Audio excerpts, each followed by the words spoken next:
We're live? Yeah. Well, hello. Merry Christmas from A.P.P. How's everybody doing? Hey, I'm doing good here on the other side. You might There you ask, hey, actually, a little bit of a week in review. Yeah. Odell Beckham is now suspended, right? One day. I know, it's so crazy. I got him in a fantasy league. My mom's got him. I mean, he's got to be hurting right now. He came out with a nice little apology, though. I know. He did it pretty good too, Dude, he's but solid. still. He's a solid kid. I love that All right. dude. Where am I at in the world right here? Look, I'm hanging out with Cam Chancellor. Cam's not in, dude. Cam's not in. He's not in. Okay. Oh, man. Tupac. I'm hanging out with Tupac. We got Pac in the house. Pac, and then we got Al Einstein. I don't know if you heard the guy. He's the hardest one here anyway, so as long as you got him, we're good. Get a little bit more into the camera. The mic. The mic is pointed down. The mic is pointed down. There you go. There you go. How about that? All right. Hey, now I feel weird. Now you're making me feel weird. You look good. I do. Hey. Okay. Here's what we got. We got one bottle for me. Okay. 2 bottles. Now, a lot of people might think that this bottle right here is for Al, just because like he's taking it out. Yo, he's one of the homies. That's why. Al is taking it out. But really, I got to bring in the homie here, the guest. We got we like to call him Shamps Lewis from the Shamps podcast. What up? What up? What up? He's getting here. Let me pull you over. Scooch in. We in it. Right. What's up, man? The cast. What up? Welcome to the show. Let's get it popping right now. Yeah, Merry Christmas from A.P.P. Let them go. Hey, I'm gonna have to show this just because I took the time. Look at this. I got the Moet, the second show. Gonna do it right. Oh, it's nice and cold too. Oh, damn. Oh, hell You went gangster on us. Dude, I'm gonna keep this right in that cold bucket. I got the cooks. Damn. You got the cooks? I got the cooks. Okay. Okay, hold on here. Snapped her off. Hold on. Oh, Bang. Boom. All right, let's see you. Let's see you go. Okay, hold up. Remember, you got to talk too, so the camera flashes over. I got you. Here we go. Don't worry. You want to hear this? Watch. Oh shit! God damn, that thing popped Is pretty that good. Money or what, dog? That's Moet, baby. Hey. Oh. Moet Sean Don pimping. All day, every day. That's all I fuck with. Oh my God, Sean Don fucking with this fucking glass though. Y'all are fucking with the bottles. Fuck that. Okay, he's his own person. Flute on us right now. Okay. Back in the bottle, the bucket. All right, everybody. Toast. Cheers. Merry Christmas to A.P.P. Yeah, A.P.P. bro. A.P.P. All right, man. Damn. Oh, So start us off with something. all right. I'm taking another swig real quick. This is that kind of night. Go ahead. Go get it. You know what? Fuck this, dude. It's too hot for this shit. Hell no. My Puma shirt. I don't get one. Pulls the Puma out. He's like, hey, I live in a heated environment. Damn, I got the heater on to 73. I can't be fucking with no jacket. Oh, hell. He goes, I'm perspiring. All right. Here's where I wanted to start this off. Go ahead. This might very well be the last cast of the year. You're right. You are very right. You know what would be crazy is if like we got like wild and like hit this up at like 2 a.m. on New Year's right after we got crazy and did a show. I think it would be cool. I would be like half here, but I'd be there. Dude, that's what I'm saying. That's what it's all about anyways. Dude, let's do it. Because if we say that we're going to do it on air, we better do it. You can't take back your word. I don't like that. Hey, I might even maybe I don't work. Who works on New Year's Day? Is that like a thing? I'm working on New Year's Day. Oh, I mean, I ain't working on New Year's Day. Yeah. How you gonna work on New Year's? How you gonna get crazy and then work on New Year's Day? Work hard, play hard, baby. Ooh. Okay. He's coming in. He's coming in hot. Okay. Well, go get it. All right. So what we're trying to do here is we're trying to get a year in a review. Okay. Yeah. And I feel like I had a pretty damn good year. What about you? Honestly, my year couldn't have been any better. We went to Vegas twice. We got to see 2 of the best UFC events ever in history. Conor McGregor both times. I don't think that a lot of people really 2 belts. Technically. Yeah. I don't think a lot of people still don't know like how we met each other. Go ahead. Rock okay. it. I'm good at stories. I could know tell you are. these. That's why I threw it to you. Okay, now here's a little thing you don't know. Okay. This the dude I went to Vegas with, right? I actually do know that. I saw him in the pictures. I saw him in the Facebook pictures. Not only that, but he actually came to weigh in with us, except he had to sit in the other line, remember? Oh, man. Hey, you know what? I got that dirty. Okay, that's okay. Because Matt got done dirty last time, too. So it's all right. Hey, got him. So anyway, the line we're talking about, so UFC 189, some people are super into UFC. We clearly are. People, if you're tuning in, no one is right now, but in the future, there will be millions. They might like that shit too. So we went down for the expo, July, right? Planning this whole time. Never knew the dude on the other end of the camera there. Don't even know who you are, right? And I'm like, okay, I'm down in Vegas. This shit's awesome. And I go to the expo. I was a little bit late, just because there was a hella long line. I mean, it was awesome being there, right? And I'm just gonna speak honestly now. I don't think the expo was that cool. I mean, I walked into the expo and absolutely everybody was bitching about this new Reebok, takeover for the sponsorships, and they had like half as many booths as the year before because there's, fighters don't have sponsors now. Well, let me run you through my little experience with the expo. I walked in with my buddy Clint, who we'll most likely see on the show at some point. Clint's Corner in the future, you'll Clint's know what that Corner means. in the future. So me and him both walk in this thing, and it looked cool. Don't get me wrong. The lights were sick. They had an octagon in there. They had photo ops, different stuff like that. But I mean, it's still the expo in Vegas, right? Yeah. But they had this, setup for multiple people to line up, and you get to pick your line, pick your fighter who you want to meet and greet and get an autograph, whatever. And we sat in a line with Paige Van Sant was the only one that we sat for. We waited for 45 minutes. And by the time the 45 minutes came up, we got literally, I swear to you, I'm not even messing with you. Next person, we're sitting there looking at Paige. Paige gets up. Bye, everybody. And she leaves. Oh. And we're like, what? I yell at Paige, dude. I'm not even kidding. I'm like, Paige, you better get back here. You better get back here. I did not wait this whole time. I ran after Paige. Scared the shit out of her. Grabbed her. I'm like, you're taking a picture with me. Fuck this. I ain't playing. And if she watches this, I hope she watches this, and I hope she remembers me. But fuck, you suck for that. That was messed up. Well, so not only that, but I don't think, well, let's give the people a little bit of like know-how. So you're waiting in these lines, but like, let's kind of remember how it went. Like these lines must have been 100 deep, each line, easy. But it wasn't like, oh, it was Paige Van Zandt and then some undercarder and then some undercarder. It was like, okay, you either wait for Donald Cerrone, Daniel Cormier, and then it's like, hold on. And then people are like rushing to these lines, right? Like Donald Cerrone's line filled up like 100 deep in a second. So it's like, oh shit, I am the first time here. So it's like, if I'm not going to run to Donald Cerrone, I don't know what I'm doing. It's like, I'm just here. So like for me in my scenario, I was like, oh fuck, I can't see Cowboy. I can't see DC. The lines are already deep. So I looked over to the corner and I'm like, oh, Chris Weidman's line is just small. And I go, why is that? They're like, oh, Chris Weidman don't come on until Paige Van Zandt's gone. And if you waited in that line, you were front runner. But I sat there from fucking 9 o'clock in the morning till noon. That's terrible. Just to be at the front of the fucking Chris Weidman line. Oh, no. And he loses the title. And then he loses for you. You didn't tell me that, dude. I didn't know any of that. Oh, man, that's terrible. No wonder you were rooting for him. Okay, well. Well, it's like, yeah. I mean, it was either him or Michael Chiesa or Joanna Jędrzejczyk. And so I was like, man, I think I got to go Chris Weidman. Well, the way they had that whole thing set up, I mean, there was an individual line for each fighter.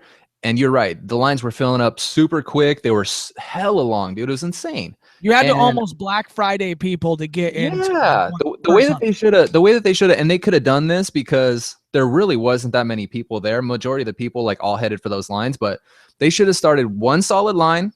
Everybody walked through the entire, like everybody got every fighter's autograph. Right. You know, hit one, boom. Hey, how you doing? He signs it. Hey, go ahead, get out of here. You know, next person, and so on and so forth. And you know, that way everyone gets a chance. This way that they had it, that was bull. But yeah, but when you think about it, you're asking a fighter to stand there for 7 hours. You know, there was enough people there to congest the whole day. You're right. You know, and whatever, like, kudos to them. Like, you know, they did it in such a manner where Paige could get out of there after 45 minutes, but it's like, it's not about Paige.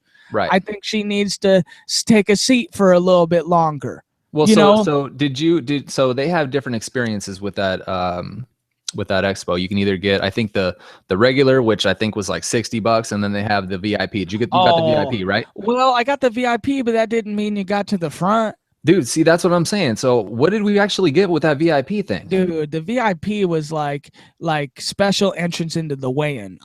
To me, that's like all I bought it for. Okay. I don't even remember I mean, realistically, so, you know, the whole moral of this whole story is we're trying to talk about how me and, you know, Matt met, and we were, you know, caught stuck in this line at the very front. The line said, no, hold on. That's not all of it. Okay. So we're at the fucking, hold on, he's forgetting something. We're at the expo, okay? And this is why it's more freaky than not, is we're at the expo. You literally just chased down Paige, right? I was somewhere, and we randomly bump into each other at the expo first. Oh, we did? Like, yeah, remember? And then you were like, oh, here's just what happened with Paige. And then we kind of BS with each other about how this was a little bit lame, and how we might get to the weigh-in at such and such time if it's going to be like this. Oh, you're VIP? Me too. You know, and then, all right, later, like, I don't know you, right? Right. Then I'm like, oh, fuck, I got to leave this weigh-in hella early because I might not get a seat. You know, I don't know what the fuck's going on, right? So I get there super early, and like 10 minutes into it, I turn around and your ass comes walking by. Then continue your story. Oh, so okay. So they have multiple lines lined up to get into this weigh-in, and this line is like 4 hours of wait time. This isn't you stand in line 10 minutes, 15 minutes, and you're got walking there at like noon 30. The weigh-in started. Yeah, so it was about in all honesty, it was about 3 hours. So they had multiple different categories of lines, and us being VIP, I should have worn my VIP shirt to show them. Damn, that would have been cool. We have a 2015 UFC VIP shirt. There was a line that said UFC VIP. I think that's all it said. UFC VIP. It was Fight Club members and then like general public. That's where this dude was sitting, in the general public, because we didn't know. I'm talking about our line that we thought we were supposed to be in, right? So remember, we ended up getting in this line. You came and joined us later. So me and Clint got into that line, and you came walking over, and you're like, "Oh, hey, what are you doing over here?" And I'm like, "Dude, we're VIP." And okay, like, that's what? Right, because I was sitting with Max at first. Remember? I was in the general line. That's right. And then you were like, "Oh shit!" VIP, and that's why he's kind of like, "You ditched me," because I was like, "Well, shit, if I pay for VIP, I got to get in there." Like, I'm super about UFC. Like, he's kind of not. You gotta stay with your day ones though. Oh God. See? Hey. Messed up, dude. No, you want to tell what I did to you on in Vegas last time? Just to make it feel better? Oh, yeah. Okay. So let me turn this around a little bit. So we're in the same scenario 6 months later. We're ready to go to weigh-ins, right? This dude walks in with the backpack, and they're like, oh, you can't bring that backpack in. We tried to let him know that before, but we were like, okay, let's just play it off. Like, he'll get by, right? Well, of course, I have my girlfriend there. So, like, us three get through the line. He gets checked. Well, it's only reasonable that I stay with my girl, because it can't just be us two girls, or our two girls not having ever been there before. Right, right. So it's like somebody's got to stay behind. And since Clint, your buddy, you guys took off, right? Of course, whatever. So we... Go ahead. Okay, so I'm gonna have to make a confession here on the cast, dude, because I ain't about lying on this thing. Oh no. So okay, what the fuck's happening? He ditched me, dog. Get ready for your heart to sink, dog. It'd be great. Okay, so no, what don't do it. what I ended up telling everybody, and I hope Jessica doesn't watch this because it was kind of messed up, but at the same time, it's like, you know, you get an opportunity, you take it, right? Like, that's just how I've looked at life. Always look out for number one. That's it, right? So, so I was going to go back and meet them. So I had to go back to a separate area to go drop this backpack off. So as we come walking back, we enter in, and when you first come entering in, there's, I think you're on middle level, right? And yeah, you can so take a left and go downstairs. Right. So instead of that, me and Clint just like kind of swooped down the side aisle. He was just like, yo, follow me real quick. And I was like, what? And he came walking down this, like, literally we walked down the benches, bro, down to the main floor, right? So we get down there. Here's the crazy part. So we get down there. Right before that, we're at the MGM Grand Buffet, okay? Clint ends up buying all you can drink, and he gets this little wristband, all right? So this wristband is purple and it says MGM Grand Buffet on it, right? Yeah. So we get all the way down to the ground floor where you're literally, I think there's only 10 rows down there, and it was only for press, only press and media. We get down in the middle. There's like 10 rows in the middle for press, and then fans who got like the VIP experience we got last time sit on the side. But like exactly in the middle, it's press only. Only press. So we come walking up. The security guy's like, "Let me see your credentials." You know what Clint did? He pulls his freaking sleeve down and he shows him his buffet pass. The guy's like, "Go ahead." Oh shit! Yeah. I'm like, "Oh no." He's like, "Okay, where's your credentials?" And I'm like, "Oh shit, where's my?" I'm like, "Oh, my wristband fell off." And he's like, "Sorry, dude, I can't let you in." And I'm like, "What the hell? Oh my God." So Clint's like, you know, "Don't worry, I'll figure it out." I'm like, "All right." So I came, you know, planning on walking back up, finding you guys. Then I was like, "You know what, dude? Nah, there's no way, dude."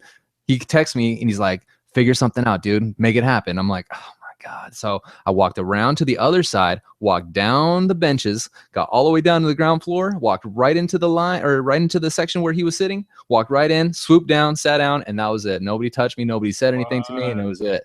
I had to take the chance. I had to do it because how many times are you going to get that kind of opportunity? And who would have known what would have happened at that weigh-in? I mean, if something crazy jumped off, dude, and I wasn't right there in front, oh man, I would have been heartbroken. So I apologize. No, right? I thought you were about to say like, "Nah, I hate you." Like I don't like you. I left this bitch because you were here. Dude, my wife was over there. Dude, I even told Clint, I'm like, "Dude, my wife's over there." He's like, "Dog, we're 8 rows back again." I'm like, You right. Yeah, you right. So the reason why I'm completely cool with that is because honestly, like, and this is a little bit just to kind of speak about it, like, I don't know if it's because we were there in July, and July 189. I mean, you just commented me on Facebook about how it was voted best pay-per-view of the year from the UFC. See, I don't know if it was because I had already been there, because I had already witnessed the greatest shit that you could witness, because I feel like at that time, like, that was it for Conor. Like, even Dana White talks about like the type of production, the type of shit that they did for UFC. Well, they spent millions and millions of dollars on that 189 card. Yeah, I mean, that was supposed to be the Jose Aldo. I mean, imagine if that was the Jose Aldo like fight and it wasn't Chad Mendes. Right, dude, it would have been nuts, right? Yeah, it would have been nuts. Yeah. But since I was already there, I already saw Conor and his greatness. You know, we were 8 rows back. You were at the back of that row. You were still 10 rows back, but it was like that 8 rows, bro, and having just met you on top of like we were vibing, we had been drinking the whole time, like we were witnessing it for the first time. I'm gonna tell you right now, there will never be a time like 189. That's what I'm saying. 189 was by far, and I try to tell Jessica this I try to tell everybody this, like, if you ever get a chance to go to Vegas and to go to a fight like that, something that's huge of that magnitude, you should really do it. But I'm so glad that me and you were actually there at 189, dude, because it was something that we most likely will never see in our lifetime again. No. I mean, how big the press, the fucking. It was unbelievable, and it was amazing, dude. There's nothing else that you can say. I mean, I have so many videos, I have so many pictures, and I'm so glad I have that. It was amazing. Even the weigh-in, dude. The weigh-in was insane last time. Oh, dude, yeah. Off the charts, the number of good fights, though, it was like, oh my goodness. You look back on it now, it's like that weigh-in was average when I got there. Like, okay, until Conor, and Robbie got out there, but now it's like, damn, that was the sickest thing I've ever seen in my life. Ever, you know dude. what I mean? Oh, and then let's drop this little goose egg on the future viewers. get this. Even you'll get a kick out of this one. Okay, so it's us three, right? We haven't talked about Clint's Corner very much, right? But he's with us, so it's us three. You're gonna know him in the future. So me and you are in the line, but dude, I'm a little bitch when it comes to my bladder. Like if I gotta go pee, yeah, I'm with you. If I gotta go pee, man, I gotta go pee, right? So it's like there was a point in time when we got there like a good 20 minutes early and shit, and I must have peed like 12 times, right? So we get to about 10 minutes before the weigh-ins, okay? And Clint's Corner's like, dude, I already had to go. So he's gone, right? Because we didn't have to go at that time. We had just gotten back. But I'm looking over at Jason like, man, I think we should go. And then what do you say to me? You're like, no. Nope. Just wait. You're like, no, we should go. We should go. Our guest took off, dog. Dude, we bored him out. No, he took off. Okay. No, listen. So all right. So I don't want to bore our viewers with just, going back and forth with this, but yeah, no. So go ahead. Long story short, I'm like, hey, we need to go. We need to go right now to the P. And you're like, no, it's only, dude, we got 10 minutes. Like, we're going to miss some. I'm like, dude, we will not miss anything. Let's go. Contemplating. 2 minutes. 3 minutes. I'm like, now that was the time that now Clint had already left, right? Clint was gone. He was gone, right? Yeah, okay, so you were like, oh, kind of waiting for Clint to get back, maybe. I know. So, I think I was more like scared that we would lose our shit, or I just wanted to make sure we had our seats. So I was waiting for Clint to get back. But then, then we got to a point where it's like, all right, we can't wait no more. So we took off. And go ahead. We took off. Right when we get to the back, we run right into Clint's Corner. And he's like, dude, I just took a picture with Conor McGregor. We're like, you fucking liar. Oh, hell no, you didn't. No, you're a liar. Our guest is coming back. He had a private phone call. He's back. Okay. He's like, oh, you're a liar. And then he's like, no, look. He shows the picture, and we on his phone. Dude, we missed a picture with Conor McGregor by 1 minute. That was my fault. And it was all your fault, bro. It was. I apologize for that one too. Dang, I'm going to be apologizing for the whole cast. Oh, no. Dude, hey, listen. We're going to have that memory forever. Oh, yeah. Conor by 1 minute. That shit's never going to leave you. Dude, we gotta meet him though. We gotta meet him, dude. Well, we gotta get to the point. We had our chance. I feel like it's not even about it. I know. We gotta meet him when he retires and shit. And he's like 4 years off of fucking UFC and shit. Like we run into him at a grocery store or something. Dude, we need to transition. Okay. Dude, go ahead. Actually, so you brought up. All right, go ahead. I'm gonna take you there. Okay. Do it. So we're talking about UFC, but this is a very big thing, trouble in the UFC right now. And the reason why I'm going to transition to it, go ahead if you got to go. All right. So this is a big thing right now. So we were at the UFC, okay? 194, okay? That was us, me and you.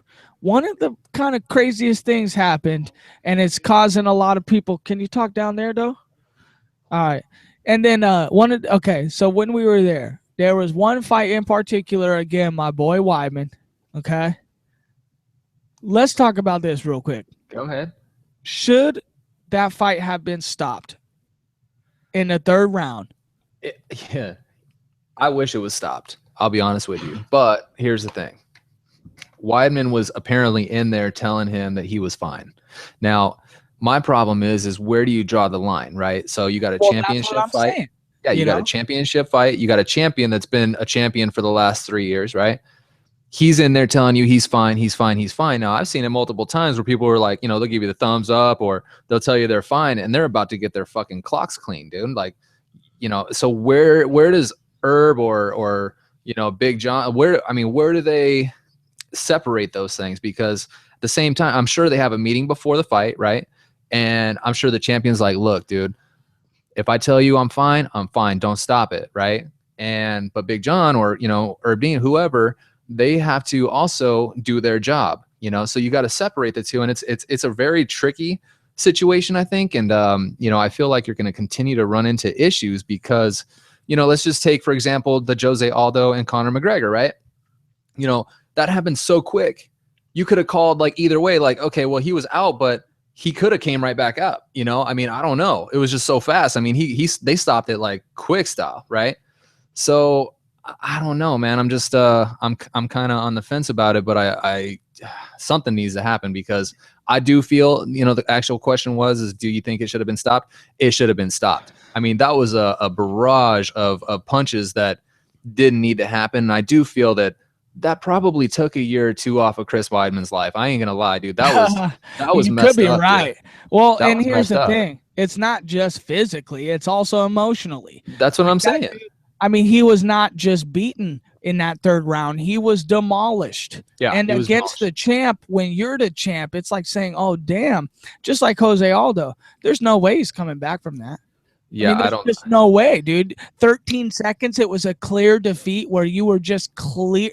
I mean, it was like a schoolyard fight, 5th grader, 1st grader. I mean, it wasn't even like, hey, you just got to take your cases home and wait 5 years. It's funny because I mean, that whole fight, I mean, it still trips me out, and I still talk to my wife about it all the time. Like, I can't believe that Conor McGregor beat the best in the world in 13 seconds.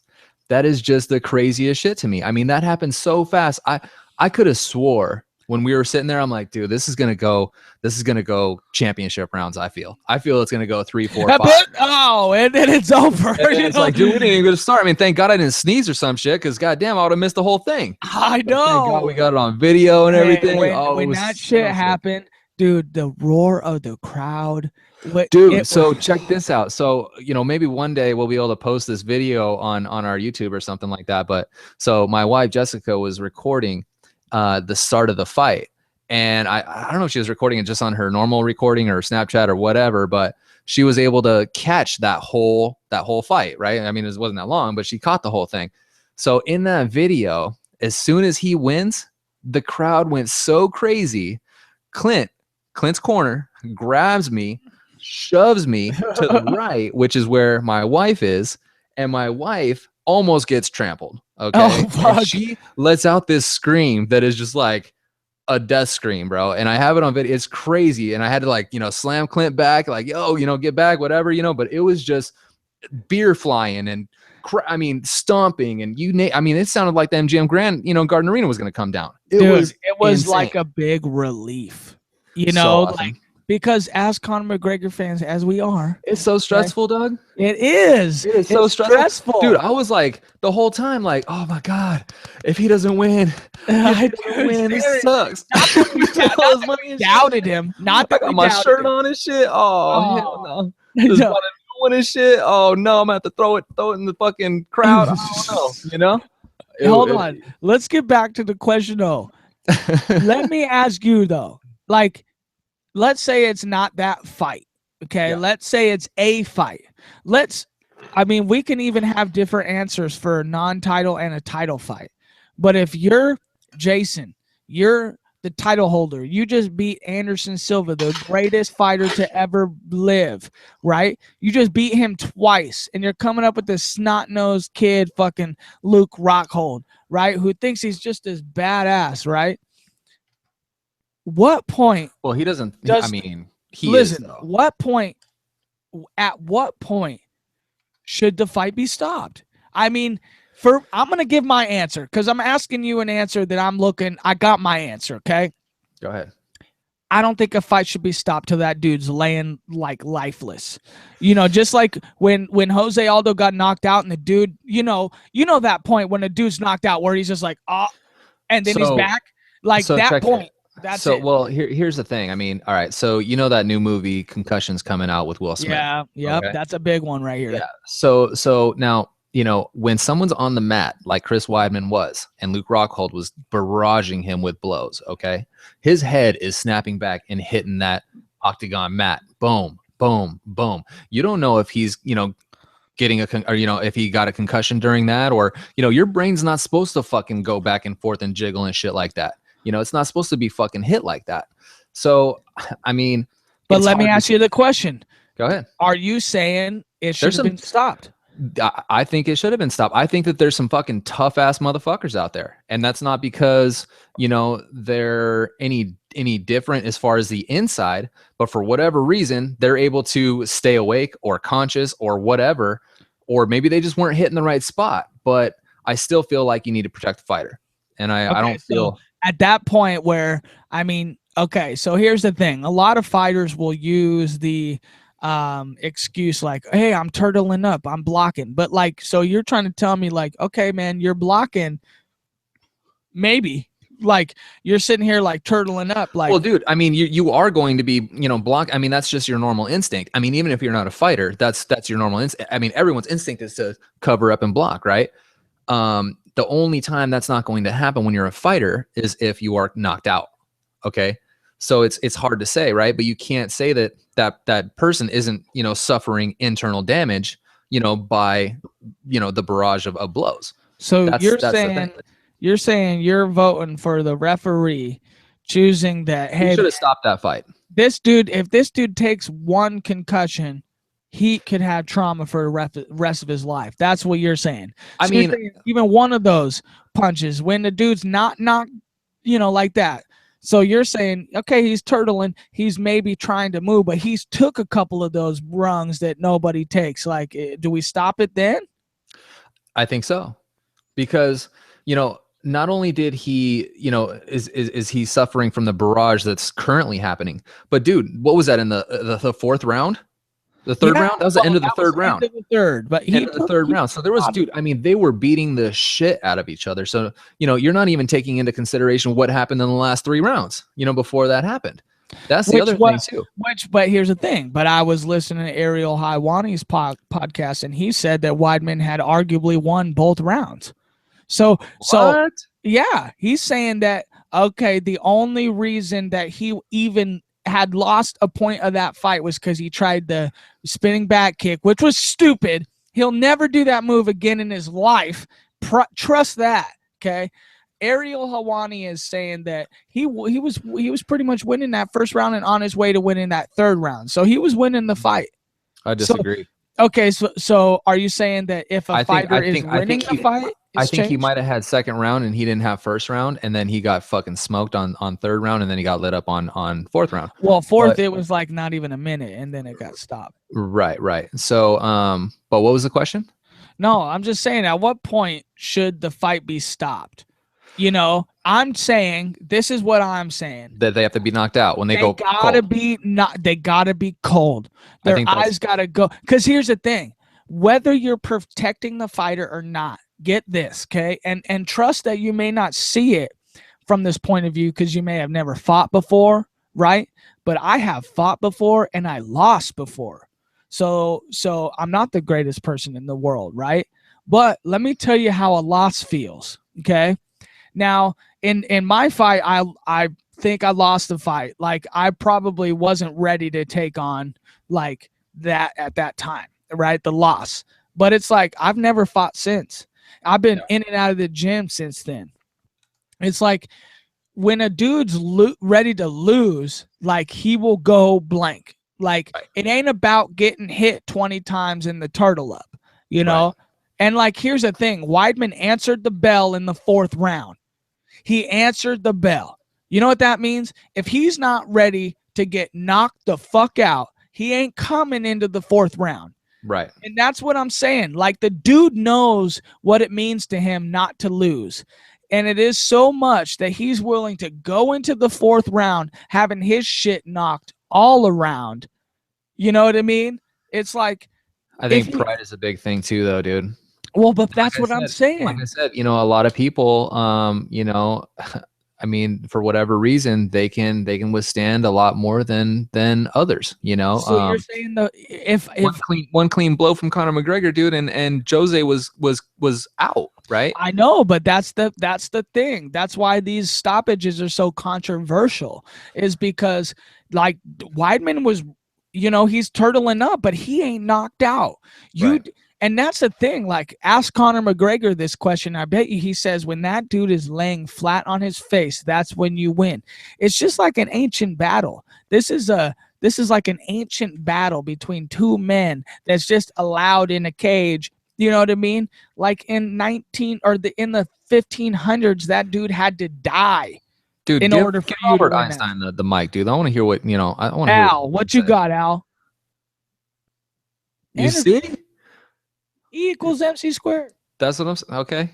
Right? Dude, Oh man, he gave us an that's equation. The solution. I think he said you got to be knocked out cold. I think Al just whispered that into Tupac. All right, dude. Here. All right, let's change it up a little bit. So well, hang on. Where's our guest? Where'd our guest go? Our guest out? Our guest is gone. Okay, so I mean, the cast is called Merry Christmas from A.P.P, right? So I'm watching the news on Christmas night. Now I don't know if you watch the news at all. I never watch the news. You never watch the news? Wow, that's crazy. Okay, so it's one of the only things that me and my wife can go to sleep to. I don't know why. It was something that we started early on, but so there were so many deaths on Christmas, which is just crazy to me.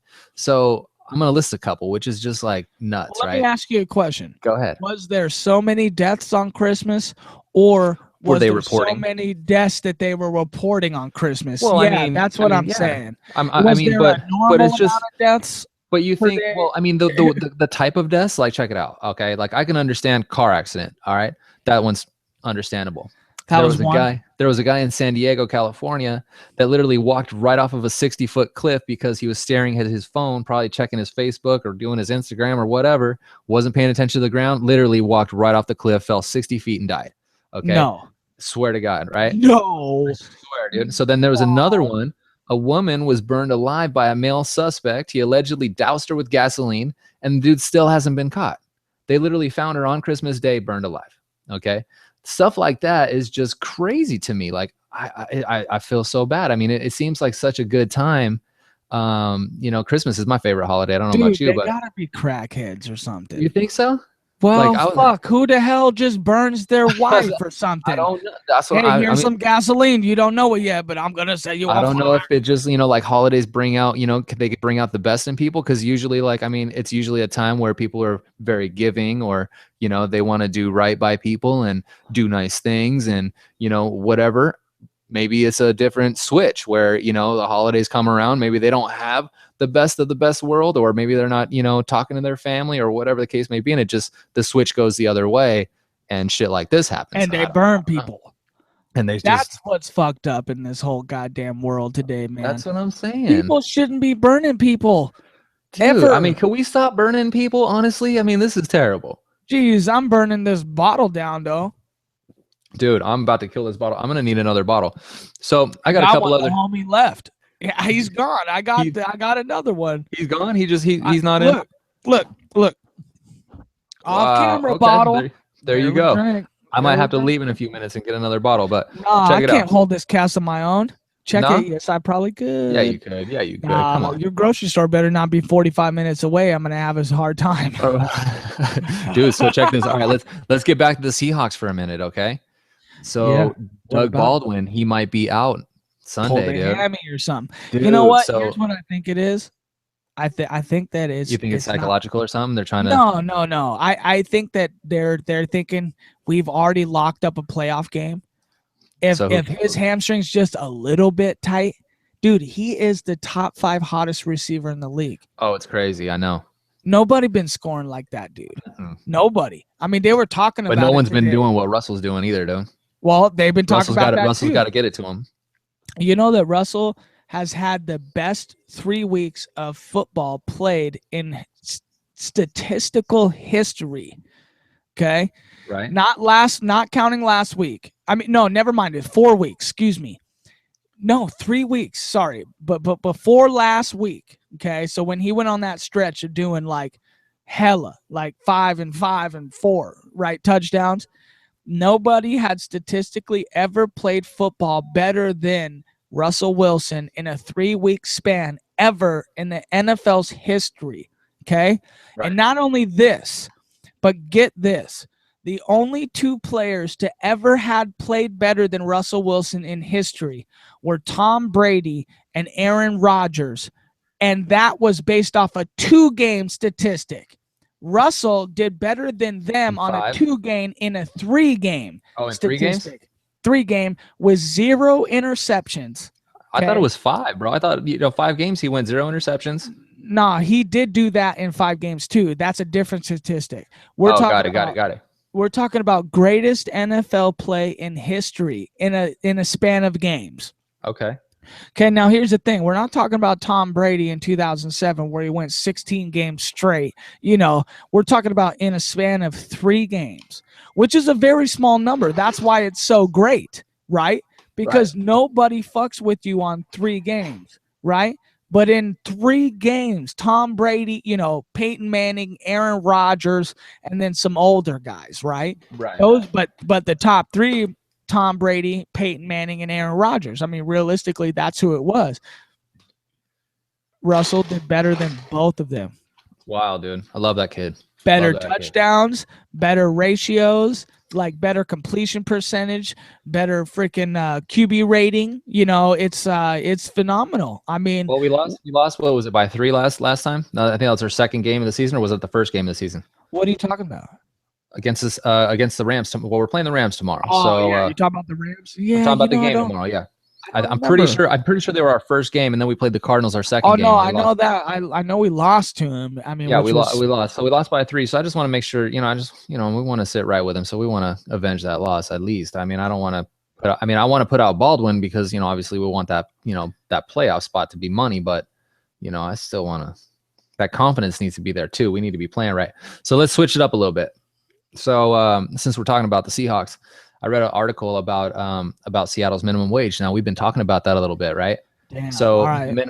What's up? All right, let's get into it. So the minimum wage is increasing to $15 an hour. No, I believe it started in. Oh, hang on. Hold on. Let me explain. All right, go ahead. So it went into effect in April, and most businesses, small businesses, have 7 years to get to the $15 an hour wage, right? And then small business, or big business have 3, small business have 3, right? Or 4. No, 7. You just said 7. You're right. So $15 an hour. So I was reading an article about how restaurants, it's going to cause many restaurants, you know, to close because of the percentages of profit, or the percentage, you know, that goes to food, or the percentage that goes to labor, things like that. So with everything, every cost in a restaurant, it looks like there was 36% that went to labor. Then there was 30% that went to food costs, and then 30% that went to operating costs, leaving 4% as a profit margin, okay? Which was, you know, semi-decent. So the restaurant was able to, you know, make money in the long run. So now with the new wage going up to $15 an hour, that'll take the labor cost up to 42 to 47%. And that'll leave literally no profit or even loss of profit, leading to closed business. So what do you think about that? Okay, let me correct you in the world a little bit. Okay, it's not in Seattle that's happening. Okay, it's in Washington? No, it is. No, 100%. Okay, here's the thing. And this isn't your fault at all. I mean, it's pure. I mean, obviously, I'm going to hear something about where you live and be like, oh, this is the real shit, right? And then you're like, oh, you don't know the real story because, you know, you don't live it day to day. So SeaTac, where the airport is, okay, they passed that shit last year. Okay, last year it went into effect in April, right? Because you pass it in, you know, when the elections are, and then it doesn't switch over, right? So SeaTac, that's a little portion of community. It's like a county. We call it a county. Right? You probably do too. I don't fucking know. We're not in third world countries or something like that. Divided. Yeah, we got counties and shit. Right. So it can take you 25 minutes to drive through a county, you know. Right. And so basically that whole section are making $15 an hour to start now already. I don't know if it's right this second, but I know that's the switch. You know what I mean? Yeah. So Seattle just voted it approved as well. Their shit won't go into effect. You know, I don't know the exact, but Seattle just approved that shit too. Right. Where I live and everywhere else, absolutely not. You know, because they honestly, they were changing it. I mean, they were changing the scene. They were going to, you know, they were the first ones. Like shit, I'm over here in Everett, which is like, fuck, I just said where I was and shit, but government. Dang, government's after you, baby. Hold on, but I'm over here like, I'm in Snohomish County, okay? They're like an hour and a half away, right? Okay. And but here's the thing, it's a beautiful thing. because the people of that county got sick of how they were being treated. They got sick of how people were not paying them enough, or at least what they thought. Now, here's the thing. I'm not, because I don't watch the news, right? I just said that. I'm not as up into it as a lot of people are. So I couldn't tell you the 100% facts. I will tell you that it may or may not be purely like food service that is $15 an hour. No, it's everything. It's not just food service was the example of businesses possibly closing due to profit margins and where percentages go. Now, different businesses are going to, roll out different things. I mean, profit, line is going to be completely different for, let's just say, a clothing store versus a food outlet, right? Well, I think that it's so much worse for food service because, like, you've seen those memes. It's like, oh, you want to go $15 an hour? Well, here's my response. And they put a computer as a fucking order taker. And it's like, let me take your whole job away. You know, and actually, the first time I ever saw that was in your neck of the woods. Oh yeah, I was down in San Diego, right by the train station, and I went into McDonald's for some bullshit like that, and there was computers taking my order. Yeah, we got a Jack in the Box over in Newport Beach that got something like that, but literally no one ever used it. So So it's the people that made that decision. Yeah. I mean, I don't know. I mean, realistically, it's all about what's easier and what's convenient, right? I mean, that's going to be the way of the world for everything. I mean, whatever it may be. I mean, clearly that's what I'm saying. So, we're going to come to a point in life where we start figuring out what's convenient, what's not, what a machine can do or what we want it to do and what we don't want it to do. Right. So like that stand I was telling you about at Jack in the Box, you walk up, there's literally, okay, you got lines right here. Okay. And then you got this fucking box right here. The box, you walk up to it, you got to like start fucking scrolling through shit, fucking clicking, searching for what the fuck you want, then toppings and shit like that. Dude, it takes so fucking long. There's so many people going through this line. I mean, is it convenient? I don't think so. I never used the fucking thing. I looked at the people and laughed at them. So that right there, showed me that, okay, well, in this environment, in this kind of establishment, in this business, people are going to keep their jobs because the machine just, it's not as fast. It's not, I mean, you need a human interaction. It's faster. It's more productive. It's better for the customer. It's just overall a better experience. So it's most likely going to stay that way. Well, here's what I got to say about, okay. So to kind of like comment on your whole, like development of where that was going, right? You were kind of asking like, what's that doing? Like, what's that doing to our town? You know what I mean? So here's the thing. The $15 an hour, I want to say, and I hate to get into politics every time, but it's like, it's hard not to with the race going on right now for president, right? So it's really hard not to get into this shit. But the people that want $15 an hour, they are the Democrats. Okay. Can I stop you for a second? Yeah, go ahead. I just want to make sure if there's anybody that's watching, I don't know if there is or not, most likely not, but if anybody's watching and they do want to comment, they should go ahead and comment on Facebook and we will respond. Just letting you know that. Oh shit. Okay. So the people that are getting the $15 an hour are the Democrats. Okay. Let me take you through an analogy river right now. Okay. Go ahead. The people that are making the $15 are the Democrats. Okay. The people that own the businesses, they're the Republicans. Okay. Just let me take you there. Okay. I'm with you. I'm waiting. The problem is the people that work at the restaurants want $15 an hour. Well, of course. Okay? The problem for the Republicans are everything that you stated before. If you got to pay the workers $15 an hour, then you almost can't even be a business. Right. So now you're taking away the entire job and, from the get-go. Right. Exactly. So that's the worst.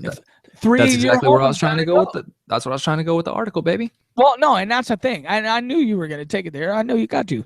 But here's the thing. I think the people that want the $15 an hour, I don't think they really understand that shit because they don't. It's just like the whole crackhead analogy where we're at earlier. Well, here's the thing.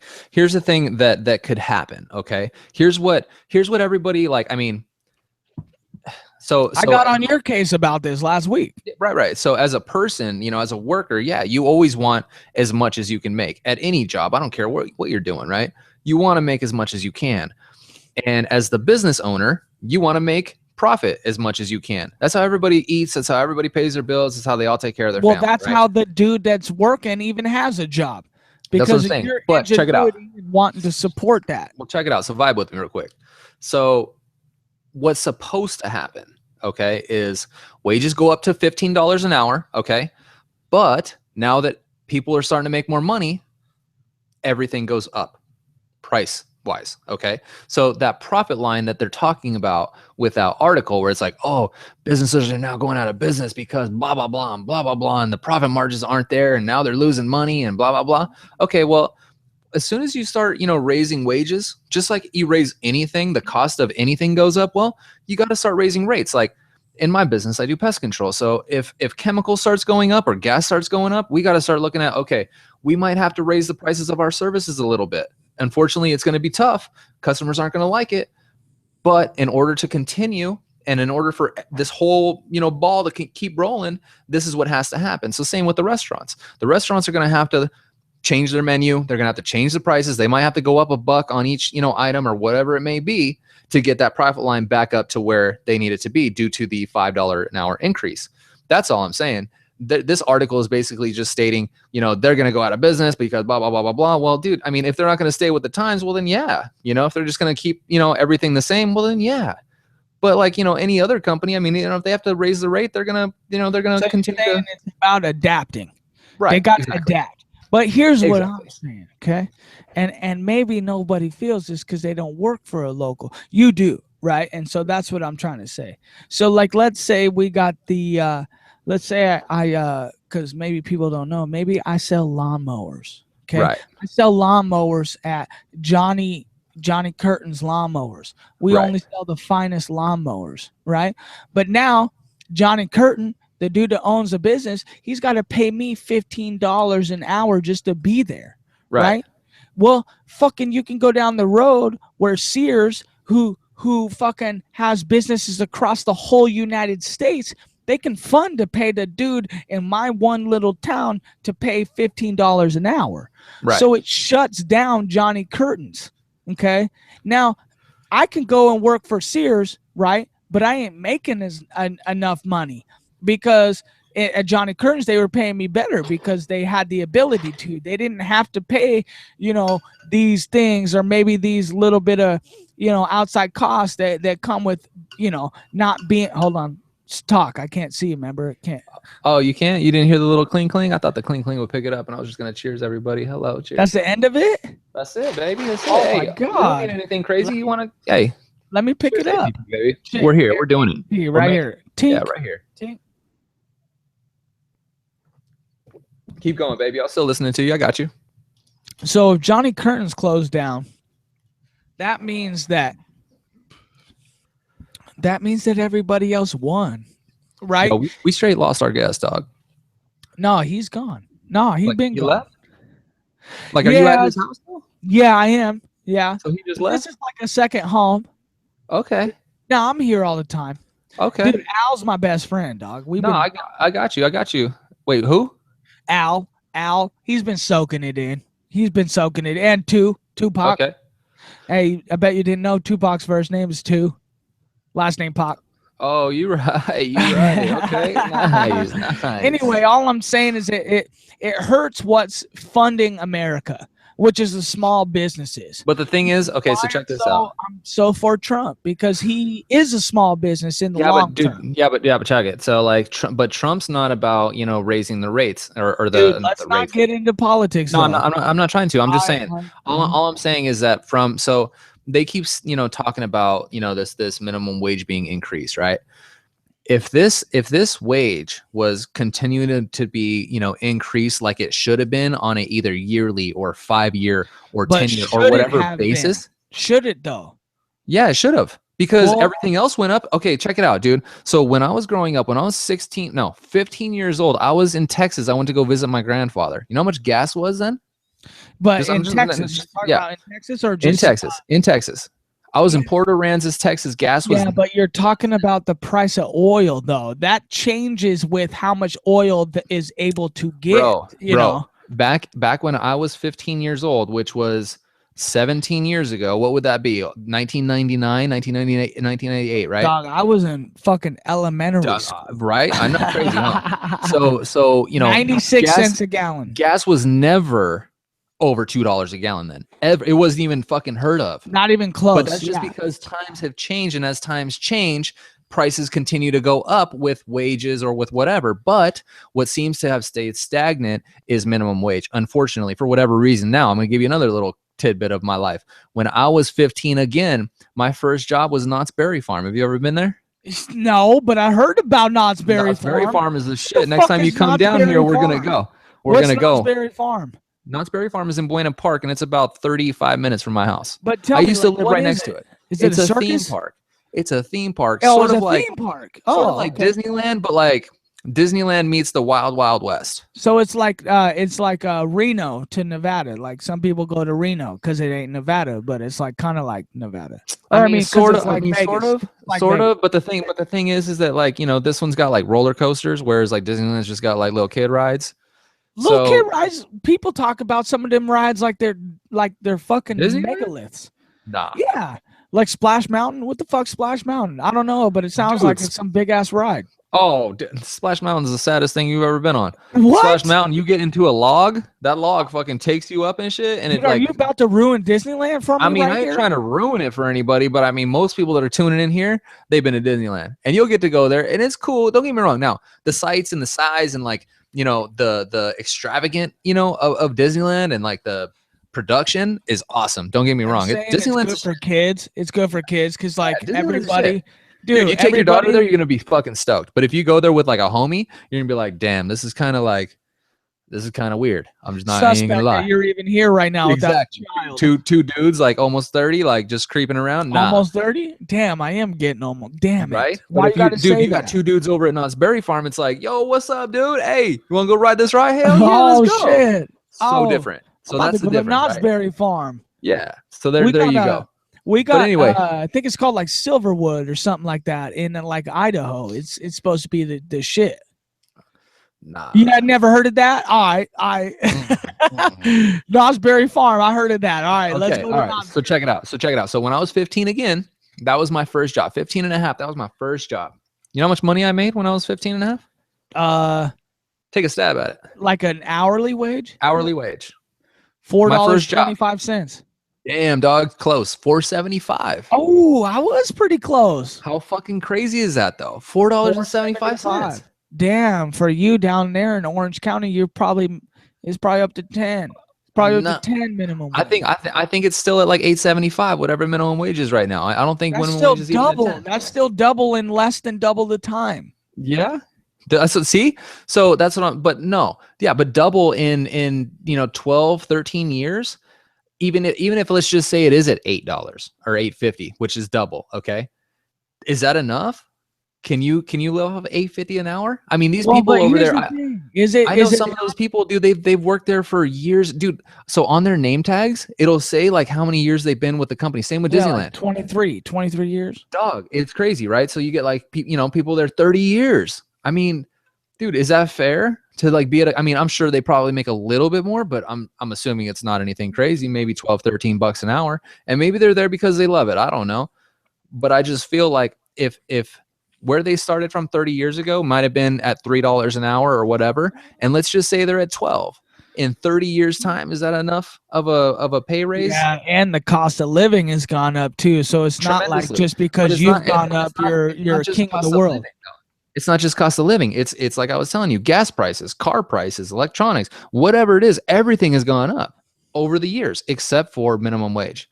It's just not, it's not okay. Unless, if you go out there and get a good job, which, obviously me and you got, a decent job and we're doing okay. And that's great. Right. So commission based, where it's based off your performance. Right. So right. Job based off performance, not necessarily if you're a great employee. Yeah. But I mean, you got to remember though, not every job is like that. And you can't separate the two. You got, the whole point of this country is to be the best. Right. And for everybody to make a living. Get a college degree. okay, to get that job. They can make more hourly. Dude, my grandfather had a 6th grade education, dude, and he went on to make $250,000 a year. Grandfather, that was when we're talking 60 years ago. No, dog, he just retired like 5 years ago. Yeah, but after 30 years, I mean, you retire after about 30 years. After 30 years, you got to gain some respect, right? I mean, there's okay. So check it out. So tell me, with your commission-based job, I'm just gonna give you a quick history lesson. I got to tell everybody about me. But you just said that you're a commission-based employee. I'm just joking. Let's take it in. So let's go in. All right, so let's go in, right? So let's just say I'm just gonna say you're 30, right? You're younger than that, but you're 30. Definitely. Right? Let everybody know that. So let's just say, best case scenario, you get to retire at 65. So you got another 35 years of work. Which, let's put this out there, like 65 is like the retirement age. Like that's when people should be retiring. Nah, over here it's 72. Yeah, but that's because the cost of living is higher there. But like realistically, cost of living is high everywhere. No, but it ain't everywhere. It's not true. Bro, you're talking to somebody that's in Orange County, right? Exactly. Your shit's there's multiple places in California that you can go and live very comfortably. Very comfortably. I can go buy a dope ass fucking place just like this one that I paid, almost $500,000 for $200,000 an hour from here. No, exactly. That's what I'm trying to say. I mean, like 72 though. I mean, that's dude, by the time, so as we transition and as times grow, that number is going to continue to raise. So now let's just say I'm giving you best case scenario. You get to retire at 65. And I want you to be completely honest with me right now. Okay? You listening? Take it in. What kind of retirement you got? By 72? 65. By 65. By 65, the retirement age, what you say is normal. What are you going to have to retire? What are you going to have? Do you have a pension? Do you have anything that your company provides? You're asking me like best case scenario, what I want? Best case scenario, you stay with this company, you work for them for another 35 years because you just think they're a great company, you're making good money, and you think you can provide $1 million. Huh? $1 million. $1 million what? $1 million. What are you talking about?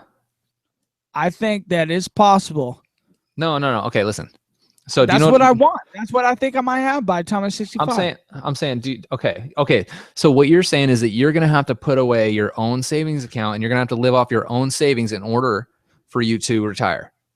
Yeah. I mean, like if I'm going to be honest with you, and I'm not here to break your heart or anything like that, but getting to $1 million is going to be insane hard. Impossible. Yeah. Impossible. That's what you're saying. Yeah. So, but what I'm asking is, now you were talking about my grandfather, right? So my grandfather, and the whole, conversation started with, you need to go get a college education and blah, blah, blah. So my grandfather, like I told you, 7th grade education. Okay. When he retired, he gets a $9,000 a month pension. Okay. Full bennies for not only him, and his second wife. Okay. That's medical, dental, vision, all that.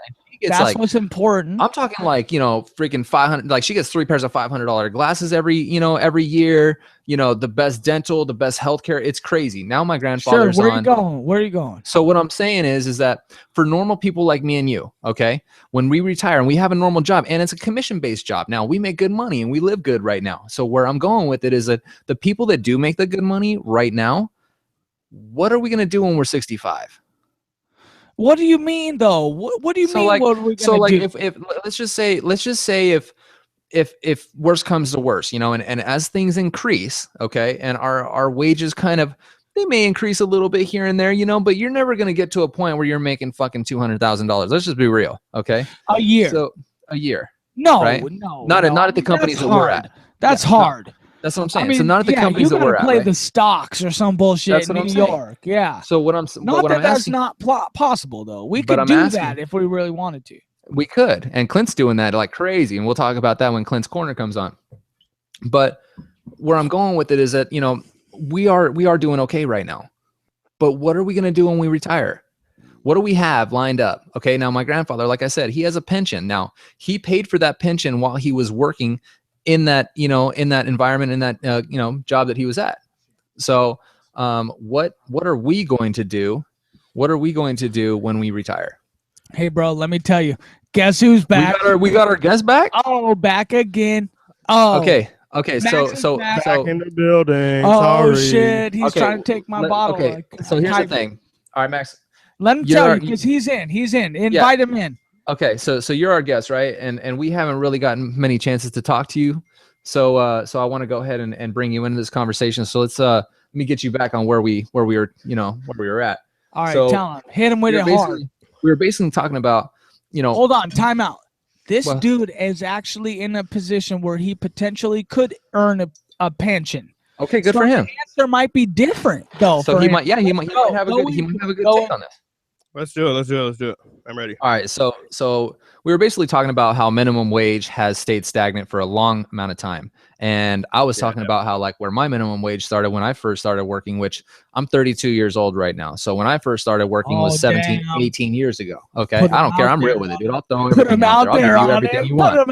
I'm on air and all that, dude. All three people could freaking go all Google three. Me No, shit. we had 4, but they turned off right when you said 32. Damn it. That's because Max took off, dog. I'll get him back. It's because the black dude came on here. Viewers are back.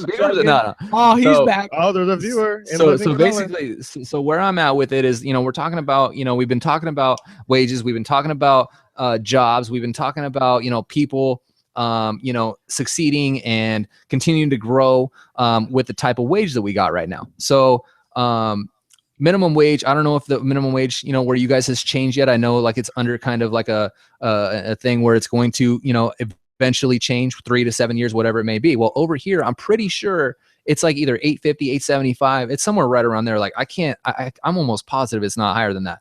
But we're talking. Bro. Let me stop you for a second. I got to clue him in just because he came in late. Go ahead. We talked about how the minimum wage changed to $15 an hour in SeaTac and Seattle. So just know that's where we're coming. That's where the conversation started, and we kind of branched off. But my main question to Matt is that me and Matt have commission-based jobs. Okay, so we're basically like, I'm in sales just as much as he's in sales. Not only do I do like tech work at my job, but I'm also selling as well. My income comes from straight up commission base. Okay. So what I asked Matt was, when you turn 65 years old, which is technically the retirement age. Over here though it's 72 already. He said it's 72. Here I think it's more like 65. But all right. Well, and if it is, that's awesome, right? So, but when you get there, and I was just giving an example that he, because he's a little nervous. He doesn't want to let anybody know his stats. I just said that let's just say he's 30 years old, and in 35 years, how are you going to retire? What are you going to have that will let you retire? Now, before he answers the question, let me get you to define that a little bit. With like, what do you mean? Like material things? What are you going to have? Or like, what do you mean? Income. You need income. Now, so how are you going to get the income? Exactly. Okay. How are you going to get the income? So what I was saying to Matt is, let's just say hypothetically. Now, I don't know if this is going to happen, and he may want to work for that company for the rest of his life, and you may want to work for your company for the rest of your life. I don't know, but I love how it looks like he's talking to you. He's kind of moving. He's moving to the right. Yeah. Dude, let me talk to the right, because dog, you're on the right and shit. Maybe you're on the left, but like, hey, let me talk to you over here. All right, go ahead, dog. Talk to him. Yeah. So I mean, I'm just saying, like, I mean, you need some sort of income to survive when you turn that age. Now, I was telling him, my grandfather, when he retired, he drew a $9,000 pension. He had full bennies. He had, insurance, which he also was able to give to his second wife. She gets it for the rest of her life, at least until she turns to the retirement age, which I believe is 65. And then you start to draw Social Security. So your insurance changes, right? But what I'm saying is that, he's got a nice pension, which is going to take care of him for the rest of his life. Now, for people like me and Matt, we don't get that. We don't got pensions. Jobs, we may make good money right now, and that's awesome, right? And we're doing very well and blah, blah, blah. But we get to 65, and then all of a sudden, boom, now what? Now you're off your own shit. Assuming you work till you're 65 and you got what you got now. Exactly. It's like, damn, what am I going to do now? Exactly. And now they're talking about. Hold on. Real quick, though. Would I be retiring at 65 at that point? Okay, so that's what I'm saying. So when are we going? The people like me and you, when are we going to retire? Let's hear what Max got to say, though. Let me cut in. Let's get the guest in. Hold on. So First off, I just want to start off by saying I'm a union employee. Listen, he's a dude that is on a pay scale. I'm a union employee, so I've already vested with my union. I've done my job for the last 10 years. First job I ever had, still doing it. Okay, let me take it in. This dude's a journeyman. Okay. Now listen, we all know from people having union jobs, people doing shit, when you reach journeyman, there's absolutely no more further you could take your job. Got it. That's true. That's it. My pay is where it's at. Your pay is maxed out. Like, doesn't matter what union job you hold, whether it's here, there, fucking there. If you're in the union and you're a journeyman, that's the absolute highest it could ever be. Now, but here's the other side of the coin, though. Because I'm in the union, I have guaranteed pension that it will be paid out to me upon retirement. Okay. That builds over time. They also do the pension match plan, so my company will match whatever I put into my pension. So basically, your pension is sort of like an average person's 401k, sort of. Pretty much, that's it. That's it. Okay, so Matt, it's guaranteed to me upon retirement. It can't be taken from me. Even if I quit my job, I still get that because I've locked it in with the time I've put into the union. So what you're saying is, like, let's say you want to put $25,000 in your pension and quit your job tomorrow. No matter what, because you reached journeyman status, your company will match $25K and you will end on $50K, 100%. I will get what is matched to me. God damn. That's good. But that's a good life. But I mean, that is a good life, but you got to continue to be in that environment for, another 30 plus years. Yeah. It's a long time. And is that where you want to be? Wait. So you got to retire at that point? No. So pay me the pension. What he put in is what he earned, and that will stay with him forever. Now, if let's just say he put in $40,000 into his pension, that will be paid over a certain amount of time as soon as he retires. Hits the age that's in specifics. Yeah, they'll match doubled. I think it's up to a certain amount. I think there is a limit that you can go to. So there's a limit. They do match. Right. You need to get the limit in there though as soon as possible. So but what I'm saying, so now, so if he stays in his career for another 30 plus years, what exactly, or not what exactly, but he will actually have something to fall back on. Now, a person like me and you, what are we going to do? So you asking me? What are we going to do? Well, that's the idea. Okay, go ahead. Let me cut in. Oh, he's back. Okay, so first of all, I just want to say we come from a different generation. The whole idea of retirement means something completely different to people retiring today versus when we retire. Right. We're in the same age bracket. 35 years later. We're the children of, the computer, of the cell phone, of science. We're hitting He is really back in it right now. Let him take it. Go. We're hitting a point to where by the time we are retiring, you have no idea what life and science could be at that point. 40 years from now, think about how far we've came just in the last 10 years. Damn. He's hitting the goal. Think about 15 years ago, what were you playing? You wouldn't have imagined we played Atari maybe on a disc. You wouldn't have imagined that was a thing. To you, the greatness was putting his busted plastic cartridge into a little box. We blew on it and shit. We blew on it. Yeah, that's what I'm trying to say. You gotta blow on it harder. I can remember having to change the channel on the TV. I had to go to the TV. Yeah, I had to walk to the TV and turn the fucking knob. To 3. So think about 2, maybe think 4. About where healthcare 8 channels. Shit. Think about maybe where black and white and science will take us when we're in our 60s. We could be robotics. We could be uploaded consciousness. We could be a whole different element right now, dude. I just want to wait. I just want to tell you, go. There's one thing I said at the beginning of the podcast before I had to make before you got to go for an hour. When it comes down to what's going to happen to us towards retirement, what we're going to do, I'm going to stick with what I said at the beginning of the show. Work hard, play hard. I'll work until I die. You can't stop the hustle. Dude, I mean, I'm with that. To win it. I'm with that, but see, like where I want to be is I want to be making money while I'm making money always. Okay, so work hard, play hard. That's true, but that's see, cool here's and the everything, thing. right? He says that because that's what's happening. I will always that's make what money. that's what I'm saying. So like when he ends up retiring, you know, he'll be able to collect that pension, and then he can also continue to work and do. I don't plan for retirement, and I honestly don't believe a retirement will be available by the time we reach that age. That's true, dude. Because that's not going to be it. there for us. Because 60 years from now, there's not going to be all of the Social Security. The money's going to be spent. Hold on, Jay. You ever seen House of Cards? Yes. On Netflix. Great show. Have you seen it all though? No.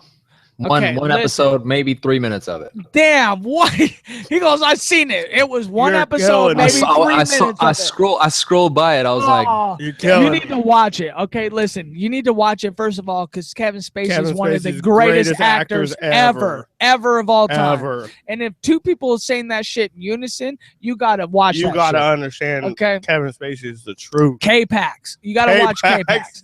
Okay, I'm gonna tell you, K-Pax. What's in the box? What's in the box? Okay. If you don't get that, you're fucking You don't get that, you're out of here. Okay. Nah, I'm out of here then.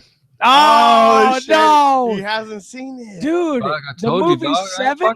The movie Seven with Morgan Freeman, Brad Pitt. Tomorrow. That was a long ass time ago, dog. You just must have just watched this shit last week. Motherfucker, I've watched so many movies, dog. You can quote almost every movie I've seen, but not see. I won't know what the hell you're talking about. Jason, on Ball Out Level 10. You will buy that movie the second that this cast ends. You will have it direct shipped overnight, and you will watch it tomorrow. What's your address? I'll drive it to you. I have it on Google, special edition. I'll drive it to you. Can we stream? We can't stream on Google. Google ain't playing with that. No, we can't stream it here. With 7? No, the police will get us. You gotta fuck with 7. But listen, you gotta get it though. On the real Ball out. Okay, listen. I mean, I've seen it. It's just been years. That movie's old as fuck. No, you've probably seen it. Let's right? get back to the retirement. Let me get back there, okay? Because listen, why was referring to House of Cards? Okay, here's what it was. Okay, what the fucking president? Because I don't want to ruin it. The president ends up taking from the budget of the Social Security. He ends up taking $80 million from the Social Security budget. Okay, that's already happened, dog. No, I know, but that's what I'm saying. That sounds real. Listen, that ain't no movie or show shit. That's what I'm saying. He takes from the budget and he ends up putting it where it is. That's why I'm trying to fucking double down on what this dude is saying. He's saying that, dude, in 35 years, okay, let's say we're 30, you're 30, okay, in 35 years, people will have taken from that budget so much to create new shit. Okay, because a president every 4 years. Let's say they don't retain presidency. Unless he's good, it's every 8. It's almost a guaranteed 8. It almost is today because you know what? Nowadays, you always get reelected. Years. But listen, if he takes 8 years, that's almost 4 terms, right, of 8 years to take from that budget. Can I make one joke real quick? No, yes, you can. What he's saying is that by the time we get to 65, who knows if they're even going to be the ability to retire? Like, what budget are we paying? Yeah, what money are we going to be living off? What budget? I mean, what Social Security? What if that shit's gone? I think. There was speculation that George W. Bush took like $1.37 trillion. I'm talking $1 trillion, players. Oh, y'all, okay. You just we're good. No, you're in, dude. You're in. That's all good. It's all good. You're in. $1.37 trillion George Bush allegedly took or borrowed from George Bush. The Social Security, And his fucking so-called scientists said global warming isn't real. That's right. Whatever that is. That's right. So, I mean, like I'm just, the whole reason we brought this whole thing up is because I just feel like our generation is kind of fucked. Well, but wait, it is. Let me tell you, I think that our generation was handed this sort of like in this country. Okay. We were handed this lifestyle like on a platter. Like we were given everything. We were given technology. We were given phones. We were just talking about this on the last cast. Remember that? No, we were born into it. We were born. Dude, we have like one of the best. Like greatness was given to us. Like we didn't have to work for it. Right. Our parents did everything, and we have it now. Yeah. It's just here. Yeah. And now we're in this dilemma like, well, where are we going to be when we're old? Because we have to walk around every day and see old people. That's right. See people retiring, seeing what their life's like, and it scares us. And we're responding from a place of fear. Yep. Everything we do is coming from fear because we're worried that, well, we're going to be like that. But dude, we were just talking about this last podcast too, because it's crazy. Like, I mean, we were talking about jobs, and like we were talking about how we haven't called in sick, in so long. Like Matt, he hasn't never called in sick. See, I don't have a sick day on 10 years working for my company. I don't have a sick day. Dude, I told Matt, I'm like, I don't even get sick days, right? So, I mean, the thing is that, I believe that fear comes into play with a lot of employees as well. Unfortunately, like, Matt was saying at the last podcast, like, oh, I would call in sick, and they say, oh, you might not want to, or might want to reconsider that. And, you start to think about, okay, well, I got this bill, I got this, I got my mortgage or my rent, I got my baby, I got whatever. Okay, I got to get to work, and it just, I don't think it used to be like that, but I don't know, dude. I mean, it's just, it didn't. The game was different. Yeah, it was totally different. So we're in a different world. All this, like, we didn't have all these extra things to worry, or our parents / grandparents didn't have all these extra things to worry about, like cell bills and phone bills. And well, that's what I'm tripping on. Like, I mean, is our life, you think, going to be cut short due to, I think our life is going to be cut short for many reasons. Yeah, right. Stress. I think we're running ourselves into the ground. Like we hit this climb. We're on a graph, and we hit this climb through life, and we're shooting. I'm with you. We're running up to we're hard. We're growing hard. Yep. And then all of a sudden, something's going to hit us, and we're going to realize that we're in the struggle. Let me take this shit over. That's where the whole thing about retirement came into play, because I feel like by the time we get to 65, I feel like, that's when that struggle is really going to become real. Well, let me hit you real quick with some knowledge. Okay. What if that, okay, let me take you somewhere. I follow Graham Hancock a lot. I mean, he's an author, right? I know you do, baby. He's been on Joe Rogan's podcast. He's one of the best authors in the world. Okay. He said, well, okay, let me take it down. What if that point that we hit is a global catastrophe?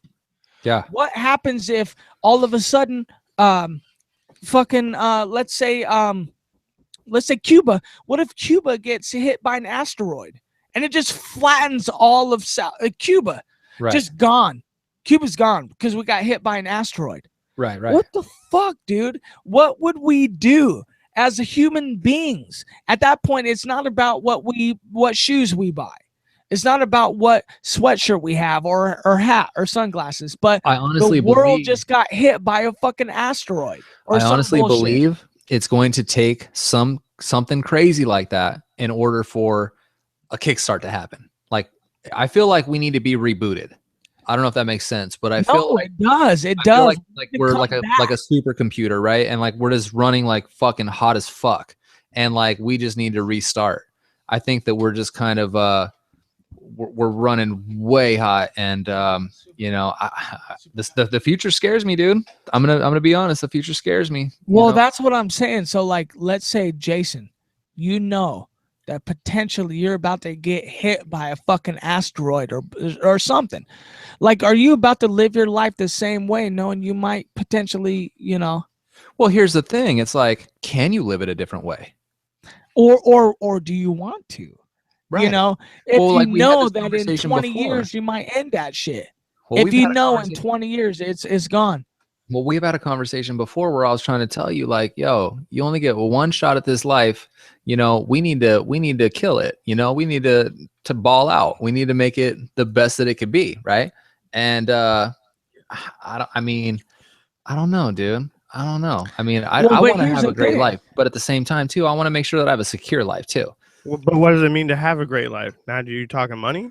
You think money's going to give you what life is about? Yeah. Well, I mean, you obviously need money to live, right? I mean, it's a necessity.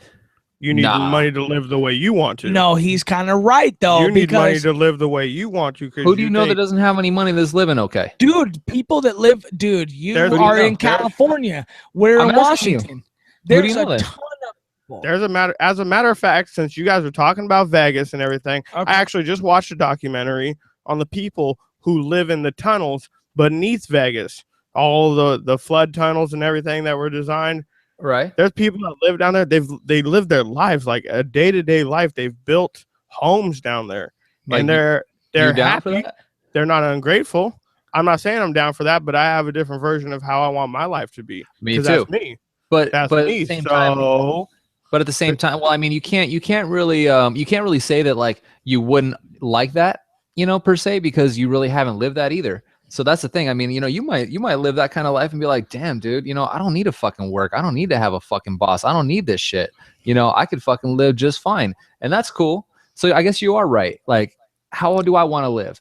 I want to be secure. I want to have a nice fucking house. I want to have nice shit. Like I said before, and I'll say this always, like, we only get one shot. That's what the fuck we're here for. That's true. We're here to fucking ball the fuck out. Like, you make money, you spend it, you travel, you fucking live life. Let me ask you one thing though, because this could come at any moment. How much of that are you going to take with when you die? None of it, dude. I ball out all the fucking time. I don't give a fuck. Like, savings account. That's what I was trying to tell you. Like about, like Matt was saying, like, oh, I want to have I'll have $1 million by the time I retire or whatever. Well, to be honest, nah, dude. I don't think you will. Not even close, because we're living a good life, and living a good life, you're not going to be able to save no fucking $1 million. You ain't going to be able to save $100,000, in my opinion. I mean, it's going to be real tough. By the time you get to 100,000, then you get to 65, and then the fucking price of increase on everything, 100,000 is going to go absolutely nowhere. Let me hold on. You know so why? You're right though. The reason why I live the way I live though is I wake up to make money so I can spend money. If it's gone by the end of the day, I'll make it back. But but here's the thing. Check this out real fast. I just want to say this because it's like one of my favorite sayings ever. All right, so Max, are you a fan of Conor McGregor or no? I love Conor McGregor. I love how he's talking to him like he's over there. When the fight, oh my God, when the fight. Am I always looking over here like, yo? My shit, when Conor laid him out in 13 seconds, I lost my fucking mind. So sick. So Conor, I don't know if you follow him on Facebook or Instagram, dude. That dude is balling out right now. Like, dude, he bought like 7 cars in like the last month, dude. Like, just straight. Yeah, but you know out. what, dude? You do that when you can make $1 million. But check it out. So yeah, that's what I'm saying. It's hard for like dudes like us. And that's what I'm saying. But check this out, though, right? So, and I'll get to the saying in a second. But if, let's just say, his next fight, now he wants to travel up to lightweight, right? And he loses that fucking fight. Not happening. But yeah, let's just say, okay, now. Dos Anjos ain't no joke, dude. He's a monster, dude. He fucking ruined fucking, Hey, he is exactly the same fighter as Jose Aldo. He will get put down in 13 seconds. I hope so. I love Conor McGregor, and you know this. That's what I hope. But you gotta. Hey, you poured that glass of champagne. Some of that Moet. Listen, you poured that glass of champagne like 100 hours ago. I think you need to finish that. Wait, one question. Let him go. Is that your glass or your girl's glass? Oh, get him with it. Nah, I did a little bit. Dude, I've been doing most of the talking, dude. So it's a little hard for me to. Hold on a second. Is that your second bottle? I'm playing. This is the second bottle, player. That's the second bottle. This is the second bottle, cuz. I'm playing catch up. I'm in it. He's playing catch up. I had to take a 45. Dude, I've been playing catch up. I'm trying to do this right. Like, so when you guys start talking, I pour my glass. All right. And then you may be like, oh shit, he coming back. Look at it. He still got that full ass glass. No, I keep it full, dude, like always. Oh, damn. He's on his second bottle. I never got to the Conor McGregor shit, right? So, but what I'm saying is that when Conor McGregor loses, now, I love the dude, but I honestly feel he will lose.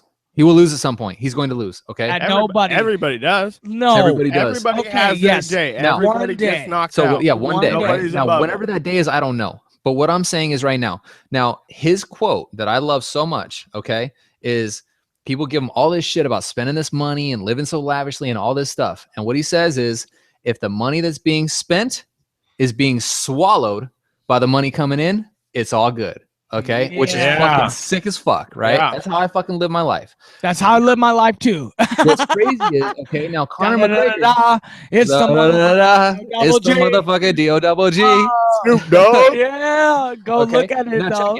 Now check it. So Conor McGregor, okay, he makes $500,000 per fight. Okay, maybe even more than that. Probably he makes $500,000 from the UFC, but then he also gets a back draw on the pay-per-views. Yeah, okay? hella back draw. You know, really all his money, and then he's got a little sponsor, whatever. $1.5 million to fight that last fight. At least. Honestly. At least. $1.5 million, which is more than Floyd Mayweather or anybody out there. Nah, not Floyd, but check it out. So, never. Sorry, that's 180th. No, Floyd made $250 million off of one fight because he ain't there yet, but he's getting there. Damn. So check it out. Another business. Conor needs to go to the boxing. But what I'm saying is, check it out. So as Conor's blowing money, dude, just balling out, having a good life, dude. He's, you know, like I said, that money's being swallowed by the money coming in, and that's cool right now. That's great. But all it takes is one fucking loss, dude, and that money starts. With the shitty part about UFC is that as soon as you lose, like you are on the winning track, you start making money. But as soon as you lose, you're fucked. That money drops. Now, he may get like a rematch opportunity where he may make the same amount of money, but if he loses that rematch, dude, that money's fucking gone, dude. All those fucking $500,000 purses, the, you know, backdrop on pay-per-views, all that sponsors gone, everything's gone. Let me give this to you though. Yeah, making that kind of money is great, and that's the American dream. That's what Americans were raised to believe is living life. But there are several psychological studies that will state that anybody who makes more than $200,000 a year is no happier than anybody making $60,000, $70,000 a year. Well, yeah. Why is that? Yeah. So I mean, you know, I don't make the most money in the world, but you know, you see me popping bottles of fucking Moet Chandon and shit, and if you go to a club or a nice fucking restaurant or whatever, we were at the Bellagio and we were hanging out the Bellagio, and fucking dudes are buying bottles, and the bottles that were coming are fucking Moet Chandon. Now you're gonna get an upcharge on that bottle, and it's gonna cost however much over at that fucking store, but they're drinking the same shit I'm drinking, so I'm having just as fucking good of a life, in my opinion, than they are. I'm living the same shit. I'm just not fucking, you know, spending obviously the same amount of money, but you know, I mean, life can only get so good, right? I mean, you know, it opens up opportunity. It opens up, you know, chances for you to meet, you know, new people. It, you know, opens up the opportunity to experience new shit, buy fucking dope shit and all that stuff. But I feel like I'm living that shit already. I mean, fuck, to be able to go to Vegas 2 times, you know, and experience history twice. Dude, you know what it is? You get used to it. You know what my problem is? Right. What? You get used to it. Let me go deep though on you guys. All right. Let me go deep. How deep? What I believe. Jaws. Jaws. Oh Jaws deep. All right. Let me take a deep. Molars deep.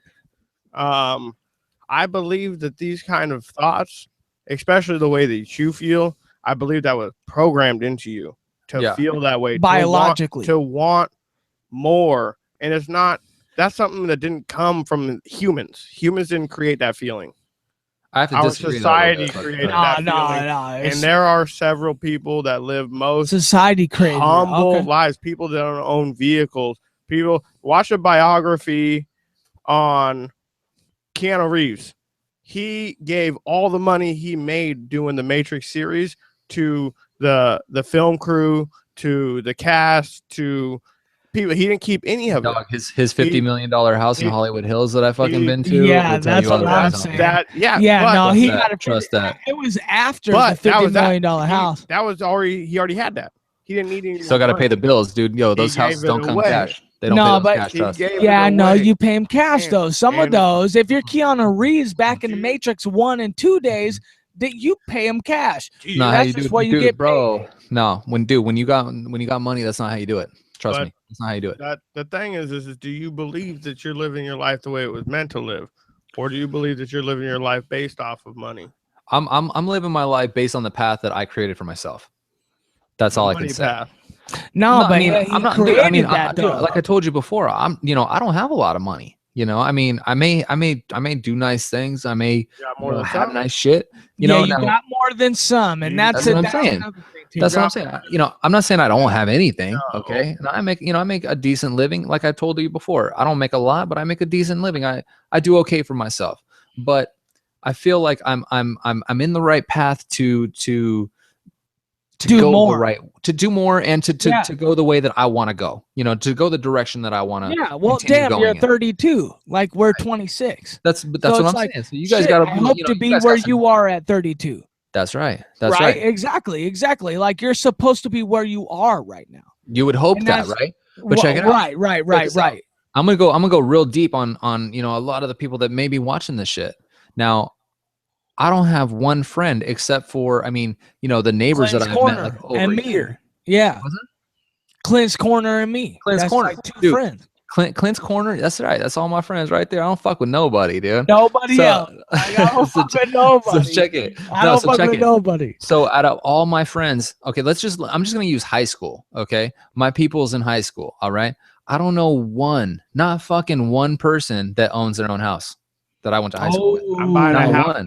Now, I'm not saying that to be disrespectful, and I'm not saying that to be, inconsiderate, but I feel like sometimes you create the path that you want, sometimes it's given to you. Mine was definitely not given to me. Mine was definitely earned. I work my fucking ass off. I always do. I work hard and I play hard just like you do, Max. But yeah, we've been to Vegas twice last year. But dude, out of everybody that I know, not one person owns their own house, from my high school. That's crazy to me, and I don't understand it. I don't know if now in today's day, I honestly feel like you need 2. Now I feel like maybe I got lucky because wait, you need 2 houses? No, you need 2 people. Oh, okay. Yeah. Dual income. You need 2 people. You need a dual income. Sure. That's where I was getting with this whole thing. Like, you can't do it. I know you do it right now, but like, if you really want to, I do it. I got a kid and no income. I'm just doing it. Baby. But what I'm saying is, if you really want to get to the point where I know that you want to be, you need to have dual incomes. I know. One day, but here's the thing. I chose that I wanted a bigger family. I always grew up wanted a big family. So I had that. And having a bigger family was exactly like having more money.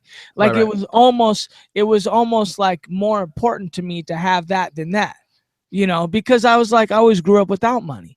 Right. So it was like, oh my God, like, hey, what's more important is it's not necessarily money. It's having a big family. Right. But like now that I got both. Can you have a big family with not a lot of money though? No, not at all. I don't need, but that's the thing. That's the American dream. You guys believe in. That's the American dream, though. That's the American dream. Well, I'll tell you, over here in California, dude, like, fuck, man, just diapers alone are gonna cost you a fucking few bills a month, at least. Just diapers, dog. That's just one fucking kid, and then you got all the other shit. So I don't know, man. I mean, I don't have a kid for a fucking reason. I can't afford a kid. I'll be straight up honest with you. Like, no, dude, I'm selfish in that way, I guess. Like, I want to fucking have a good life. Selfish at all. Trust me. Right? Trust me. But at the same time, too, like, do I even want to fucking bring up a child in this kind of environment, dude? Yeah, I don't think so either. Why not? I battle myself. Because it's a crazy life, bro. It's stressful as fuck. But dude, listen, there's already too many fucking people here already. I don't know. Listen from someone who has a kid, okay? It ain't about bringing them up in this life. It's more about what decisions they want to make in this life. But never having a kid, you never get the opportunity to allow them to make the decisions they want to make. Yeah. Because we're here trying to change the world. I mean, that's what this is about. We always want to cast trying to change like celebrities, dude. I'm not a celebrity, obviously, but like celebrities, yeah, always ball out. But like, listen, George Clooney, he ain't out there trying to just be an average dude. He's out there trying to do what he's gonna do. Leonardo DiCaprio, by the way, is a super boss. Still ain't got the Oscar. No, he ain't got the Oscar. Dude, he's doing whatever the fuck. Dude, he's getting raped by bears and shit. He don't give a fuck, dude. He's gonna do anything for that motherfucking Oscar, dude. Trust this. He should have got that shit for Wolf of Wall Street for real. Come on, let's be real right now. Should have it for Wolf of Wall Street. Dude, that shit was retarded sick. Listen, every movie Leonardo's doing from here on out, best bet he's trying to get that Oscar. Of course. He don't fucking pick a movie. if he ain't trying to get that Oscar? Hell no, because why? What's the point now? Now he's worth $300 million. Exactly. So what the fuck's what's the motivation? The motivation is that Oscar. That's the only fucking exactly. thing. Listen, it's the same exact motivation it is for this dude sitting next to me, as it is for me, as it is for you. We're all trying to be known as the greatest dude to ever do it, ever. Yeah. And that's why not everybody, but we are. No, you're right. Not everybody, exactly. But I mean, that's why I'm talking to us. That's what I was trying to say. Like, you know, I mean, the path that I'm on, you know, and where I want to be, yeah, it may be different than, you know, one of my friends from high school. Like, he might just want to fucking kick it and have like roommates or whatever. He might just want to smoke weed and rob people. Yeah. But I mean, like that ain't what it's about. It's about making it when people told you ain't gonna. You couldn't. Dog, you know how many times people told me that I was going to be a piece of shit? You know how many times fucking people looked at me like, probably wow, just as many times as they told me. Probably just as many times they told this dude right here. It's just about crazy, right? But don't it feel good to fucking be where we're at now? Like, dude, yo, it feels fuck good. You. It's not about where we're at. Great. It's about where we're going. You know, it's about how we decided we wanted to do this cast to show people what it's like. To show people that we can be cool enough with our life that we're going to put ourselves on camera and just show you that this is what we do. This is what we want to do. My problem is, though, the thing that makes me kind of stand out a little bit is, and like, I believe that I'm on a successful path, but the way I feel inside is I feel like everybody should be here. I don't know how you're not fucking here. Dude, I don't know how you're not wearing my sneakers. That shit all the fucking time. I want everyone to live like I live. Like that's how it should be. I work in customer service and I see hundreds and hundreds of people every day. And all day I'm like, just asking, like, how are you here? Like, how have you not got to here? Yeah. Like, what have you been doing? Like, this isn't, I don't feel like I've reached a place that's like unattainable. It's not unattainable. It's not. I've worked decently hard. I wouldn't say I broke my back, broke my spine, blood, sweat, and tears. I've worked decently hard. I party, I turn up, I have a good life, I spend money, but I'm still doing it. Yeah. Everybody should be able to be on this level. I'm with you. Choosing to live on a different level. So what do you think it is? Do you think that people just settle? Do you think no, it's not even settle. Is it people not wanting to do the work? Like, because here's the thing. Like, you know, in my field, you know, like you were just talking about, Max, how like, you know, you don't do like backbreaking work. I'll be honest with you. And it may not look like I do, but I do. So I work my fucking ass off. Like, I'm out in a dirty job. I'm out in fucking bushes and hillsides and dust and dirt and grime. Fucking you name it, dude. Like, so if you don't know anything about me, like I do pest control, right? So I'll be fucking grabbing dirty ass rats from attics and shit. You know, I'll be climbing down up and down hills. I'll be going underneath houses. I do everything, fucking treating and removing beehives, like you name it, dog. Like it gets crazy. So, you know, I just feel like, you know, I'm a different breed. You know, there's not very many people that can do what I do. Like a lot of people that I start talking about my job with, I'll start talking about certain things that I've done. And they're like, dude, I can't do that. Like, there's no way I can fucking do your job, bro. So I take, you know, respect to that. I'm like, okay, you know, I feel like I'm in a good spot. I feel like I'm doing, you know, as much as I can. I feel like I'm actually earning my money. I feel like you know, where I'm at, I feel like I've earned it because majority of people can't do or won't do what I do. And that's why I bring up to you, Matt, all the time, like, you know, about, you know, people that have to clean shit out of a fucking toilet for, you know, $8.75 or $10 or whatever it is an hour, you know, and then there's CEOs out there making fucking $2 million a year. It's just, to me, it's mind boggling. Like, I don't get it. Can I tell you what though? Go ahead. Can I tell you why that is the thing? Why this is the situation? I believe that in today's society, we are creating human beings that are taught to believe that just showing up is enough. Nowadays, kids get fucking trophies just for showing up. Right. They didn't win nothing. They came in last place. They still get a trophy. So you're teaching those kids that if you're just being there is an award. Right. And it's not true. We're no longer teaching kids that you have to earn it. We're teaching kids that it's just given to you. I hear you. And I think society's starting to forget that you have to work for it. That the people that are doing it, they did the work. They just want to skip straight to, okay, well, I'm here, so let me. Where's my prize? Where's the money? Where's the cars? Where's the girls? Right. No. You can't just show up. Yeah. The people that have those things, they did the work, and they don't see that anymore.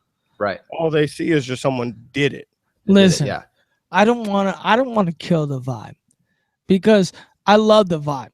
Trust me, I love the vibe more than anyone. But I gotta tell somebody something right now. I played Kirk Cousins and Jordan Reed. We're here. I swear to God, I played Kirk Cousins and Jordan Reed this week, dog. Listen, I was down. I was down 220 to 138.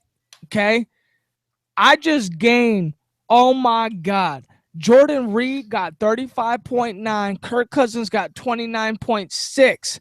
Bro, I made back that shit. It's a possibility I win the Super Bowl in my fantasy league championships when I was down like 100 points. I was down almost 100 points and 2 dudes from tonight. And the reason why, listen, you can't see behind us, but we got the game on behind us.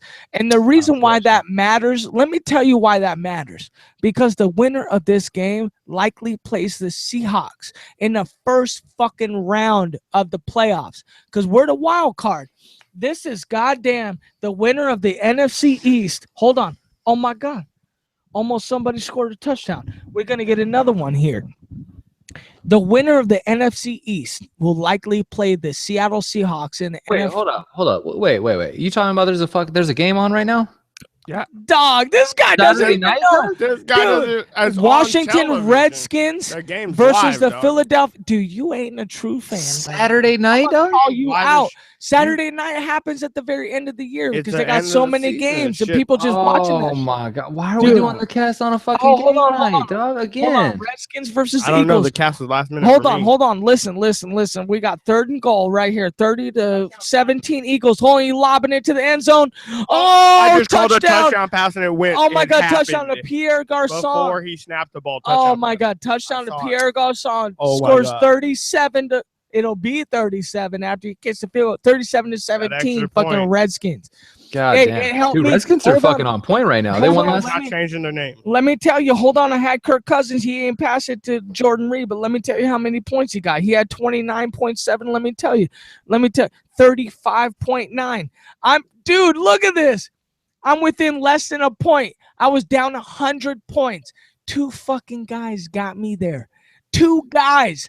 It's the goddamn history of all time history. Let me ask you this, dog. I can't even talk about it. It's so good. How much money you gonna win on this? Like $800. No fucking way. No joke. If I win this week, it's like $800. No joke. Yeah. 800. I swear to God, on my life. What was it? Listen. What second was the place. Position? $100. It's 18. Oh, okay. Second place gets double their money, and the winner takes the rest. Okay. And it's so $200 minus 8 times 100, 800, 2, I'm gonna win $600 if I win this game. And Kirk Cousins and Jordan Reed, dude, got me on track. Nice. I'm just trying to say it though. It's the greatest. Good. Yo, you got money on it, baby. I hope next couple weeks though they lose. Right. They facing the Seahawks. Well, dude, keep that shit up. Let me exit out real fast. I'll be right back. Oh, you got to pee? Yes, sir. Okay. Let me. You know it's gonna take a minute though. It's gonna take a minute. I got it with Mystic Max here, right here. Get it going. I'll be right back. Mystic Max. Mystic Max. You ain't like it? No, I don't like it at all. What? No. I thought Mystic Max. That's weird. That's really weird. Made me uncomfortable hearing this shit. Okay, hold on. Max's musings? I would rather have it be like Murder Max or fucking Murder Max. That's what it is. Murder Max. Dude, this is Murder Max Volume 1. We on this shit right here. Red Cup, Solo Cup. Look. Solo Cup look, out. Al in the background. Al in the back. We tapping it up to the Solo Cups. Hey. What? Okay, show everybody here on the cast what your boy got you on Christmas, dog. Okay, he wants me to pull it out. Let me get just 2 seconds of back history. Hurry up. The reason why he gave me this gift is because I'm a big fan of Doctor Who. I am such a fan that you can see on the forearm, my full forearm. Okay, let me almost to the elbow from the wrist. Maybe people can't see. Let me show you. No, that makes it worse. Too much. All right. Look at. I'll put it in the computer. Look at. That's sick. Back, baby. Hold on, dude. Let us go. Just that's listen. The real TARDIS police call box. It even has the little sign on the door. Doctor Who. It's real Doctor Who. I'm a fan. I love this shit. I love this shit. Let me tell you. Because I'm good at stories. Okay. The hat that I am wearing right now. Custom. One of a custom. Kind. Two of a kind. Two of a kind. Pull it. Two of a kind. Listen.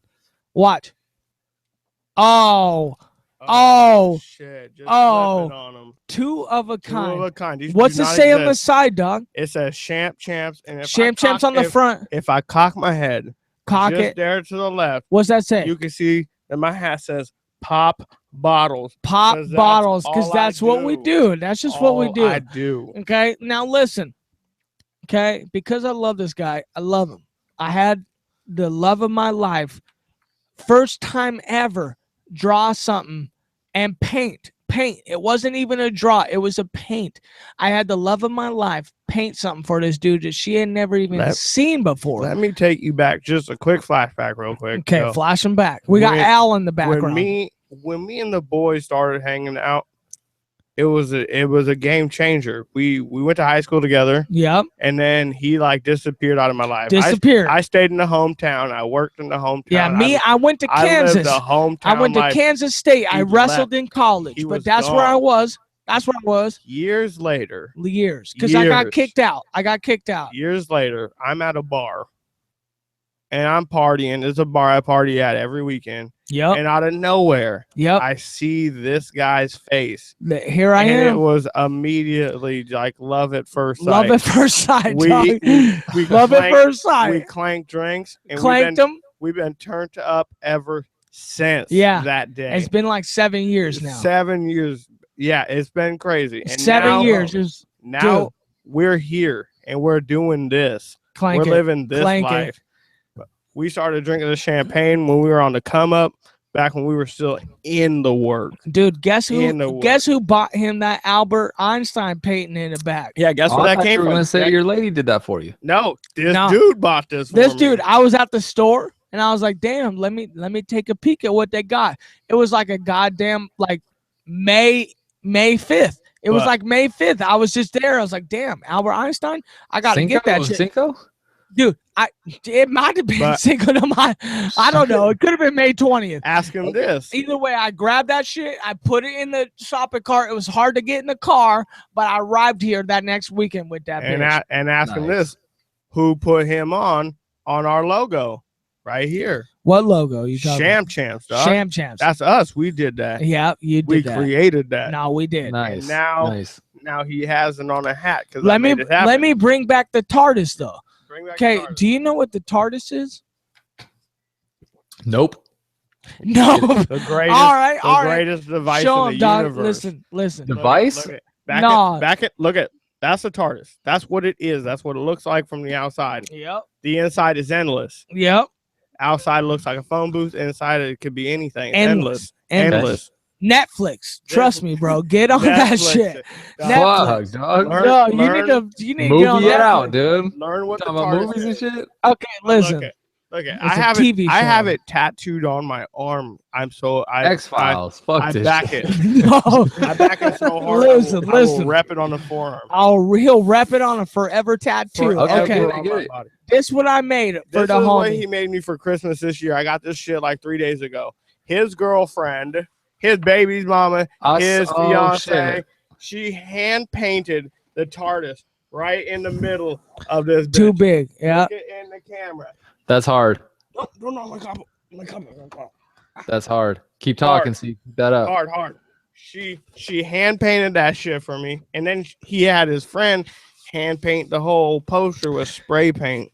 This is a custom paint job. It's one of a kind. You can't buy this. Dude, you can't buy this. Let me tell you. Listen, this right here and all the planets, that was a spray paint art from a homie that I know that works at my company. He's trying to make it big. He's barely eating top ramen to make it by.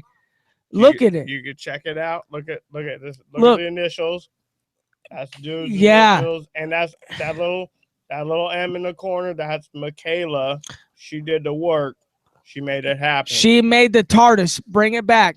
She made the TARDIS. She did the middle, the TARDIS right there in the middle. She didn't do the planets. No, she didn't do the planets. Okay. Listen. Let me tell you how hard it is to make the TARDIS. Okay. I get it. Dude, the TARDIS is on the dude's arm. The love of my life sat up for 4 hours, never sketched that shit before in her life, and did the best she could, hand painting that shit in the middle. Yeah. And she did it. You know what I mean? Made it happen. She made it happen. It's just, and listen, this is just a montage of shit that I've been getting this dude. Look, I got Albert on the wall. Okay. I buy shit for the wall. I got the TARDIS. He gonna put that on the wall. I got fat heads. I got a Sherman. I got a Sherman full-size fat head. Can't even put it in this bitch. It's too big. Put it in my room because it's too big. It's too big. Doing it too hard for my room. It's too big. I gotta find a bigger place for dude. him. And the dude got me the Shams tabs. But then look, I came back. He came back, bro. And I realized that we created an idea. We created like a topic. We created a motto, something to live by. And we haven't correctly had anything to really represent that. Now, this year, I went out and I got it and I made it happen. You hear the little one? Holy shit! What the fuck's going on back there? Now he can wear our logo. This is us, dude. Champs. We're the champs, dude. But did you? Hold on.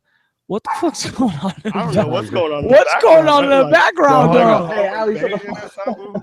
Hey, can you shut it down over there? Nah, damn, dude. I swear. You know what? Damn, bro. Oh, bro. I wish I could control her, dog, but I can't. You know what I mean? I was like, yo, I'm gonna try to say something, but it's not gonna work anyway. So why do I even say it? Anyone that got a wife, know that you can't stop that shit. It's a goddamn train. You never wife them. Never wife them. Yeah, if that's a real house supposed to be. No, but listen. Oh, well, that's sick, dude. I'm glad to see that, dog. Like, it's very nice to see that. It's actually refreshing to see shit like that. This dude, hold on. To be honest with you, like as you get older, you know that kind of shit fucking fades. So it's clink, clink. Hold on, clink, clink. Please clink that shit again, please, for our viewers.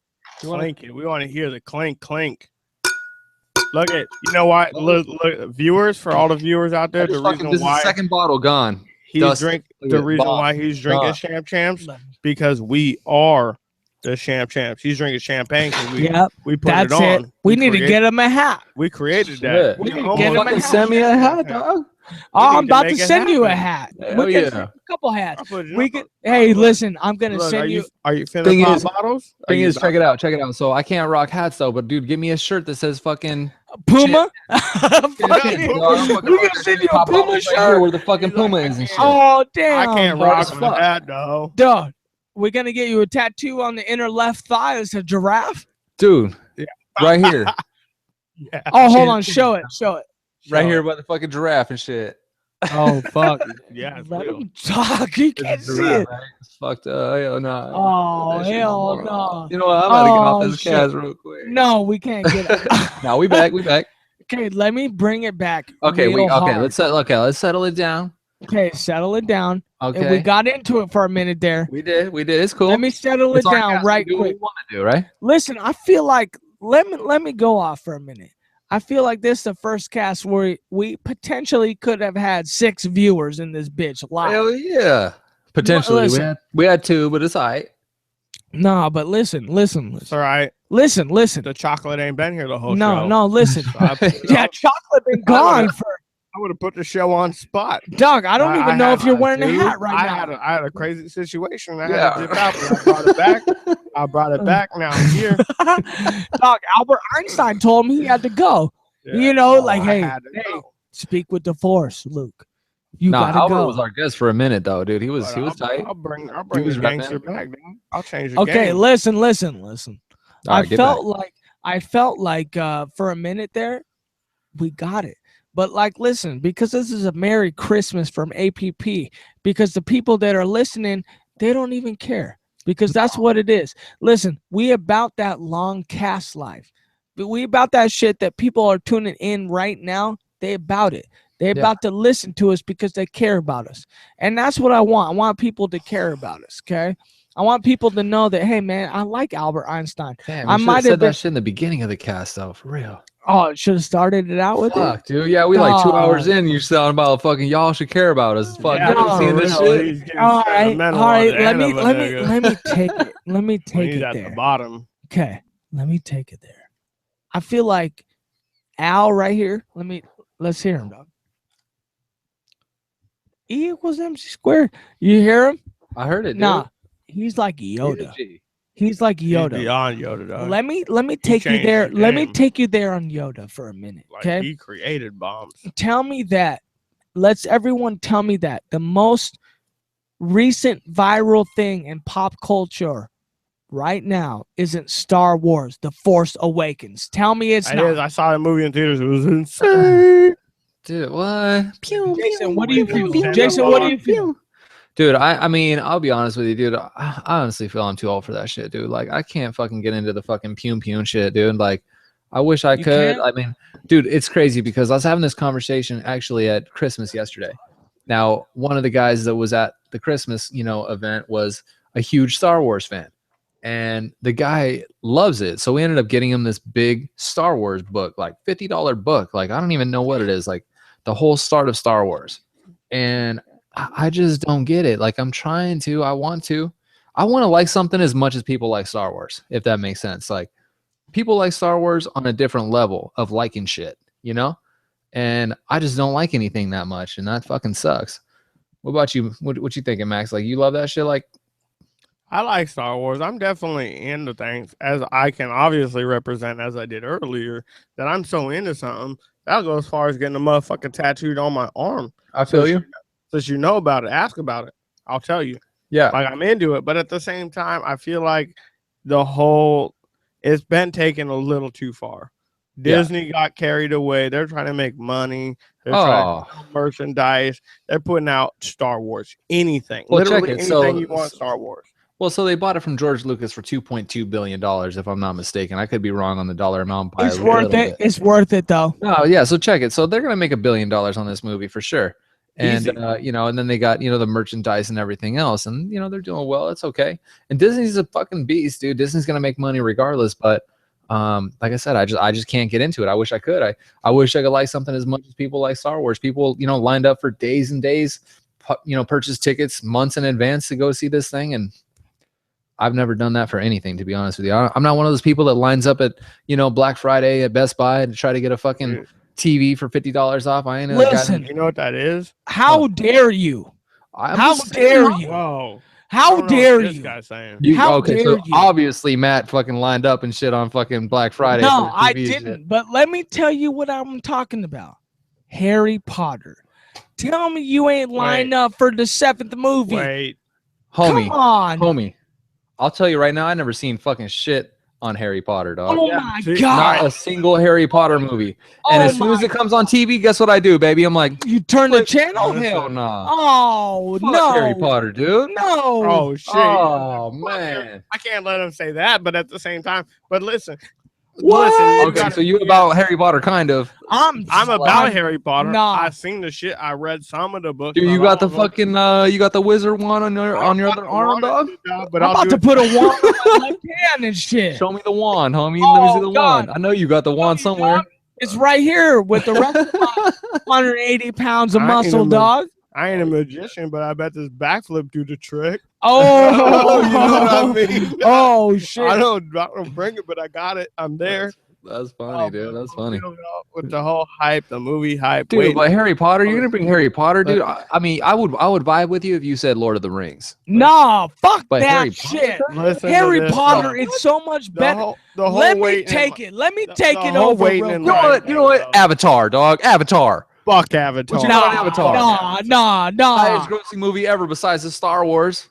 Nah, fuck Avatar, okay? I mean, nah, the story Avatar's ain't shit. Dude, okay, the story ain't as immersed as Harry Potter is. It's not the story can't. The story can't. God.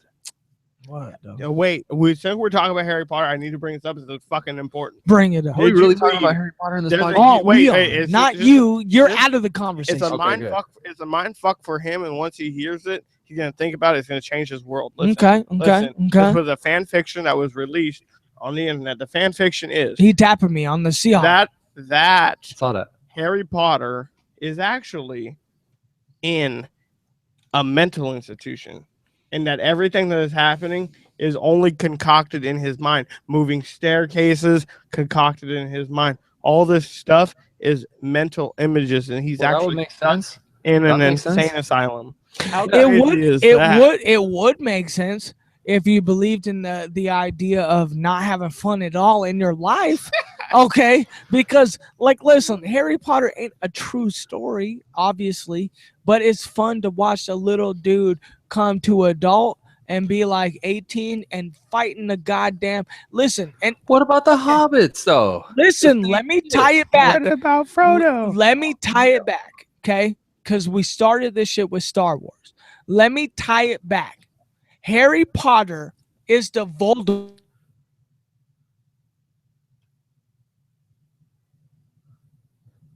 No, there is times where Luke tries to attempt that shit, but it ain't happening. It is not happening, bro, because that shit is Darth Vader. You know what I mean? Like, you are born of that dude. You know what I mean? But Darth Vader had to go gangster to become Darth Vader. Look at that suit. He got burned alive. Look at that suit. What did it cost him? An arm and a leg? Oh my God! No, he didn't, dog. That was a good joke. Because of a couple arms and some legs. An arm and two legs. Arm and a couple legs, dog. Oh, hell your no. Tattoo. Yeah, right. Oh shit, dog. Hey, listen. Why I might think you know Harry Potter? Because they got that shit in Universal Studios, and I think they got that shit in Disneyland now. I don't fuck with Harry Potter, dude. He doesn't fuck with Harry Potter, bro. He's not on that shit. Wait, what? I ain't on the Potter shit. How are you on Lord of the Rings shit, but you're not on Harry Potter shit? Hey, I honestly feel it's either one or the other, dog. I feel like it was either fucking you get on Lord's bus or you get on fucking Potter's bus, and I was all about that Lord shit.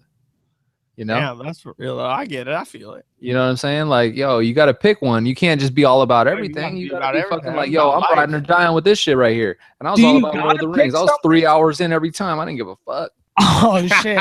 You know what? You know what? Because you got to be 3 hours in before the plot gets interesting. That's what I'm saying. That's why you got to be 3 hours in. Dude, have we hit 3 hours yet? Did you read the book? Did Hold you on. read the Lord? Oh no! Tell me you ain't one of those people that's like, yo, if you ain't read the book, the book's way better. I read the book and it changes the game. Everything's there. I read the book. I've been there. Oh man, Joe Rogan talks about people that fucking talk about that. That's funny, dog. I know it's hilarious, but to be honest, funny, dog. I did read that book. I didn't read all the books, but I read some. The last book I read was Goosebumps, because like Goosebumps straight up back in fucking elementary school, dog. I don't fuck with books. Actually, you know what? The last book that I read was like a conspiracy about Kurt Cobain, but I ain't about soaked in bleach, murdered. No, I read Soaked in Bleach. Dude, let's not talk about it, because I secretly absolutely know the killer of Kurt Cobain. 100%.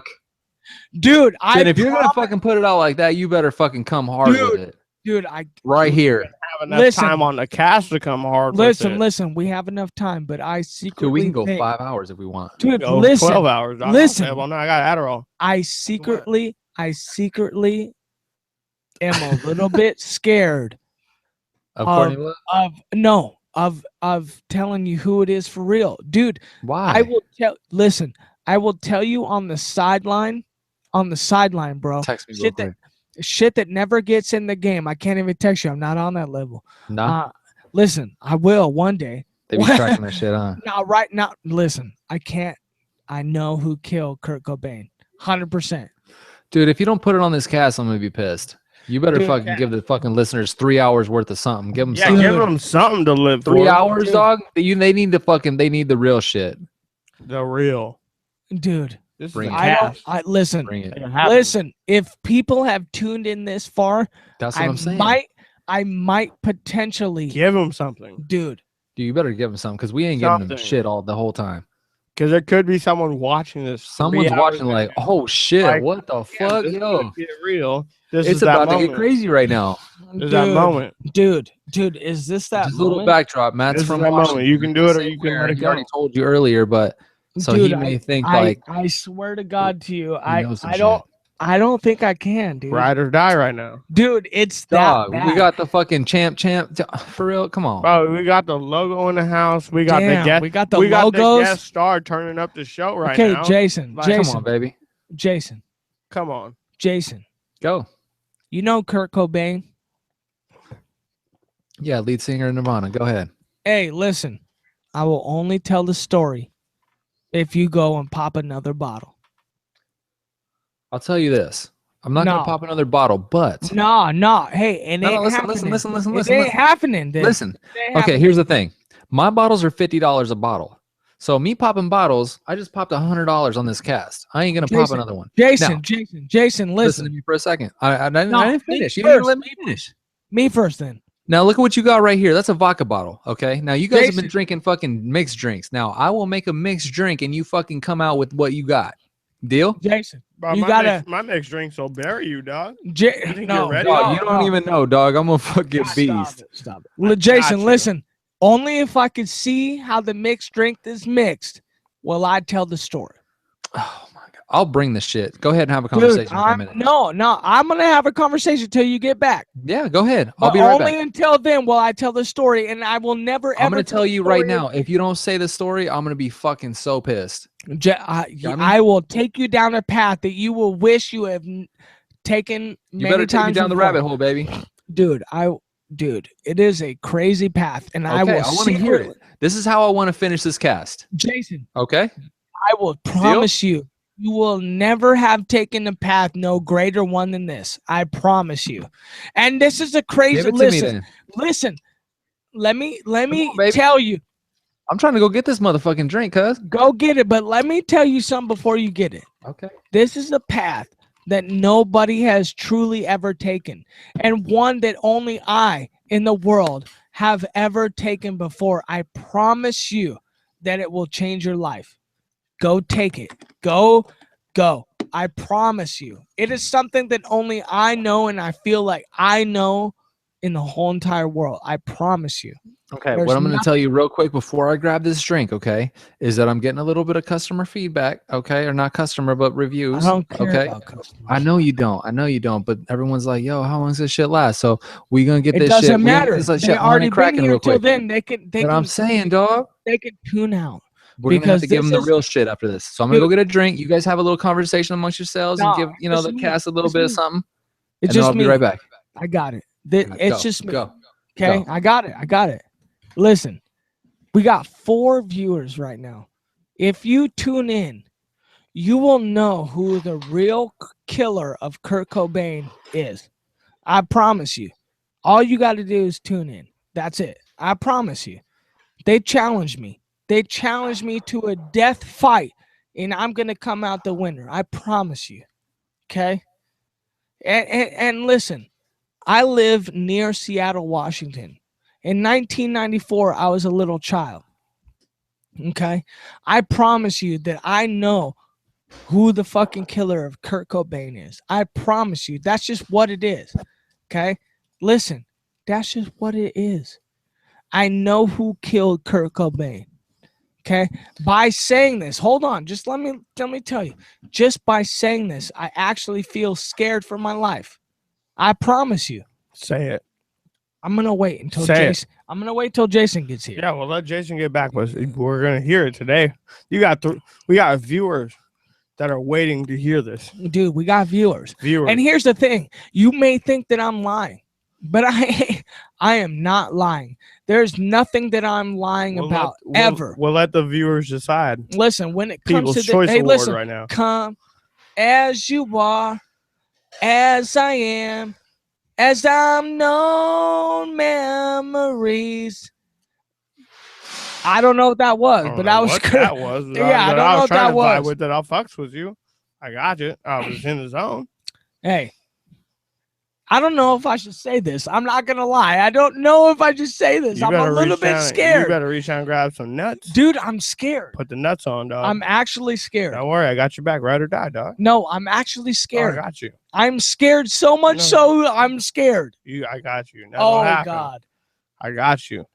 I'm scared. I got you. Tell a story, Max. What story? Any story you got in the day in the life. In the day in the life. Day in the life. Okay, let me tell you this story. Tell it. This is a story. It's one of the bigger stories I have, but in my career, I work in customer service, face to face. I deal with customers face to face daily, hundreds. So you might be thinking I probably work retail. You're right. I work retail. Yeah. I show up to work for a morning shift, which was slightly unusual at the time. Wasn't a morning shift person, but I show up. It's before breakfast. I need a drink. It's 8:30, 9 o'clock in the morning, and I'm working. And let me tell you what happens. I'm in the register, and I know it might not seem like it, but I'm usually the go-to person to like deal with problems, like problem customers, people freaking out. I'm usually the go-to guy. I'm in the register, and this is what happens. A customer comes in the west side entrance of the store, and his face is covered. The bottom of his face, look like from here down, the cheeks, the jaw, the lips, the mustache area, it's covered. Okay. Wait, it's covered in blood. Oh, I'm taking. You guys got something going? Jason, it's all Max. Let him go. Let me finish this story. We started a quick story because you were gone to buy time. But I'm telling you about a customer, or not so much a customer, but a person I encountered in my workplace. You better hurry because I'm trying to make this drink and I don't want the fucking ice to melt, dog. Go ahead. Okay, I'll rush it. Okay, I'm dealing with a customer. They come in, and let me tell you, from the cheekbones to the lips to the chin, covered in blood. Covered in blood. Okay. He comes in, and a customer tries to help him, gives him tissues. The customer thinks that maybe he like injured his nose, whatever. He's covered in blood. It's on his chest. It's running down his shirt, covered in blood, right? And she tries to help him. She gives him tissues, and she's like, "Oh, do you need help, dude?" And he grabs her, and he starts shaking her vigorously, and he's shaking his head back and forth. He's doing crazy shit, right? And there's blood going everywhere. And so my boss gets involved, and then I go over to see what's happening, and she's trying to separate the two. The police show up, all right, and this guy is still going wild. He's let go of the person. But he's still freaking out. There's blood everywhere. He's running around. The cops show up to subdue this guy, and he would not listen. So multiple officers began tasing this guy. He's on the ground. He's shaking like a demon. There's blood spraying everywhere. This is crazy. There's blood going everywhere. They finally get him in cuffs, etc., etc. They can follow the trail of blood from my place of work back to where he lives. They follow that shit back to where he lives. This is what he did. He was off his medications. He's a mentally not handicapped, but he struggles mentally with like PTSD, etc. And he's supposed to be on medication. He didn't take the medication. This is what they told me. They weren't even supposed to tell me this information. Technically, they can get in trouble. I wasn't supposed to know this. They were in the crime scene. They were in his apartment. And what they told me is that he had taken a dull knife and he had cut through his cheeks all the way up to the jawbone on both sides, just like fucking Batman, Joker, whatever you want to call it. He did that. He took a dull knife, and they said that based off of the mess in the apartment that he had to have like worked at it. Like he didn't just do it. It wasn't quick. Like he had to like. All right, dog. This is over. This story's long as fuck, homie. Oh my god, the story is so long. It was and it's depressing kind of, dog. It like put me in a fucking mood. Like, it's crazy, dude. Let me take you there. Okay. Well, hold up. Can I make my drink first? Yeah. I mean, God damn, man! I thought you should have already been made that shit. No, I was waiting. I was like, yo, kept talking. I'm like, yo, make it a quick story. He's like, yeah, okay. And he went on for 25 minutes. I'm like, oh, but it was like 10 minutes, maybe. It was like 7 minutes. It was like 7 minutes, but it felt like 30. Drink, dude. You didn't even make it, bitch. Okay. Do you know what the fuck this is? You just make it. Hurry up, because I got a story to tell this for the ages. Okay. Are you showing drinks or you making drinks? You wanted to watch the shit, okay? You wanted to watch the shit. You guys think fucking you guys think I'm fucking around, huh? You think this ain't fucking? You think I think you're fucking around. That's like $1 whiskey, right? $1 whiskey, huh? $1 whiskey, player. This is $60 right here, player. Hey, let's go. I got a story for the ages. Make it, and you better talk while you're making it so we can see. Go ahead. No, you're the one telling the story. Go ahead. No, you. No, I'm waiting for you. Just talk about it. Talk about what? Tell your story for the ages. Tell your story. Mine was boring as shit, so let's hear it. Tell it, dog. I'm trying to hear your story. You're the one that told me that you were going to tell me that story. Dog. I will not tell my story until you. Don't even do it. Don't even. I went and got the bottle and everything. I'm waiting for this story. Not until you make the viewers want to do it. All the viewers want to know what happened to Kurt Cobain. Everybody wants to know what happened to Kurt Cobain. Yeah, we want to know what happened to Kurt Cobain. Okay, listen. I will only tell the story until Jason talks his whole time while making his drink. I'm talking. Watch. Wait until you see this shit. And not only am I gonna fucking make a fucking nice little drinky drink right here, but I'm gonna make it in this motherfucking Seahawk cup right here. Y'all see that shit? What's up, bitch? What's up, bitch? Y'all got these? Y'all got these motherfuckers right here? That's the store, dog. You can get look at $2. Ooh, look. You see that? Now look. I want you to see something real fast. I want the fucking viewers to see some shit. That was like, you see how fucking deep that is? Oh my god. Okay, now I'm gonna get a little fucking, just a little splash though. Like I can drink it straight up, but I'm just gonna get a little splash just because it's a podcast. A little fucking diet cherry 7-Up. Bing, bing, bing, bing, bing. Diet soda. There we go. Dude, listen. I will tell you right now. Let's cheers it real quick. Okay. We're 3 hours in. Let's go. We're 3 hours deep, and I'll keep going all night. We're only 2 hours in. We are? Yeah. Felt like this shit live as fuck. Y'all can't even see me. I feel like I love y'all. I love you. I feel like I love you, and this is my first time sharing a show with you. That's what I'm saying. That's what I'm saying. On that level. That's what I'm saying. We can get in it. Now, if we don't hear who fucking killed Kurt Cobain, we need to hear Kurt Cobain's killer right now. Listen. Right now. Lee Harvey Oswald. Where is he buried? Okay, here's what I gotta say. If I am dead in 6 months, you know exactly what the fuck happened. Let me tell you, I'm being so real with it. Okay. I'm not even gonna lie. I don't think people care that much anymore, Doug. But go ahead. Listen, I will tell you that people care. Okay. Go ahead, if you killed somebody and someone else found out even 20 years down the road, would you not care? Nah. Yes, you would. I'll be over it, Doug. Listen. I'm almost over this shit. I'm just kidding. I love you, dog. Let's go. Go ahead, get it. Let me take you there. Take me there. Put us there already. You are fucking nursing us there, dog, for real. Okay, listen. Let me take you. Because if I'm gonna be drinking like this, dude, these stories can't be lasting 25 fucking. No, it better be. You just got to take it. I didn't mean to kill it like that. Let me listen. I was buying time. Let me take you there. Okay, you got the voice on lock. Got it. Got it. You unlock like John Locke. Let's go, baby. Get it. Our viewers are fucking tired of this shit. Okay, listen. I'm a huge proponent of Kurt Cobain. Me personally. Okay? I grew up in Washington, like 20 minutes near where Kurt Cobain started his whole shit. Listen to me. I grew up, okay? Always listening to Kurt Cobain, Nirvana. That's just all I was. Let me tell you the story. Let's hear a song real quick. Listen, I gotta come as you are, as you were.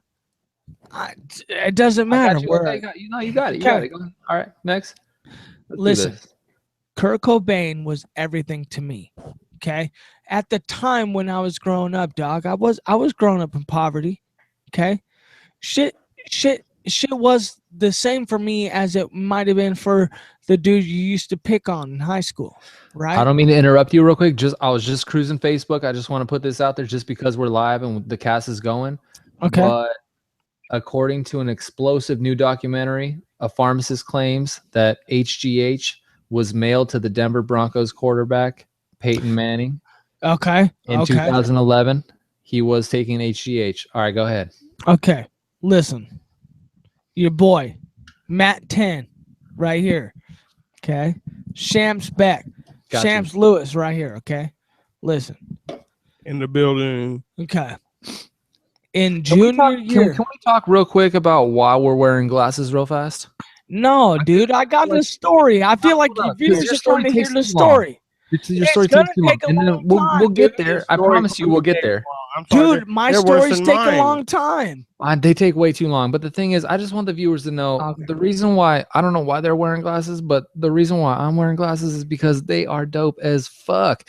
And if you're looking at a screen for 2, 3, 4 hours, you gotta. It's hard on the eyes. It's hard on the eyes. I'm just gonna let you know. Oh, and my dog is going crazy in the background right now. No, I don't hear him. Yeah, I get that dog. Someone's probably breaking in. Yeah, you got choke. You got choke that dog. Yeah, they breaking it. Nah, choke the pug. Oh hell no! You got choke the pug, dog. Nah, dude, yo, she pays the bills, dog. She runs the house, so we got to kind of deal with she it. Does. She puts dinner on the table. He's not fucking around like. Hey, listen. Go ahead. I only tell this Kurt Cobain story. This nigga Jason. We still want to know who killed him. We're waiting. Okay. It's been an hour. Okay, listen. Are you ready? Are you ready for it? Are you not ready? Look at his face. She ain't ready. She ain't ready? She ain't ready, dog. Listen, I'm gonna tell you right now. Who killed him? Who killed Kurt right now, Cobain? Okay, let's go. I want to hear this. Let's go. I'm only gonna say it once, so people better shut up and listen. I'm gonna go on for 25 minutes. That's just what it is. I want it in 5 minutes. I want it in 3. No, you can't have it in 3. There in 3. I ain't gonna say. My dog's in here now. Bro, I ain't gonna say it, dog. Just say the name. Just give me some time. Give us a name. Give me some time. It's a first and last name. It's not an article. Give me some time. Okay. Listen. In 1993, okay? Yeah. Kurt Cobain was trying to get out, man. He was trying to go to rehab and shit, right? He went to He went to rehab. Listen, man. He went to rehab and shit. And Courtney Love, okay, she was trying to say, hey, you know, Kurt, I'm ready to move on and shit, right? Kurt was like, nah, dog, I'm trying to move on from you. Like, this is what I'm gonna do. I'm gonna write you out the will and shit, right? So Courtney Love came to a music place in Seattle, okay? She met the owner. And she's like, hey, owner, can you kill Kurt Cobain? I got 50 grand for you large in cash. This is what I got. Who is this now? Courtney Love. Okay. Right? Kurt Cobain's wife. Okay. Mother of his child. She's trying to get the new album cracking, but she know that Kurt ain't trying to be on drugs anymore. Yo, hold up. I need to stop you for 1 second, all right? I'm going to bring a fucking surprise guest real fast, okay? Oh my God! Surprise guest. Oh, okay. Let's get it going. Clint's corner. Clint. I don't know who Clint is, but I'm in it. No, we got viewers. Nobody. Hey, I'm trying to tell the Kurt Cobain killer shit. Story though. Just tell the name, dog. Dude, I can't tell a name. Bro. It's a story. You got to take a nap and shit while you're talking. That's all right. Killing it. Hey, who's Clint's corner right now? Who's the guest star? Clint. How about? Hey, let's go. Be quiet, because it'll go on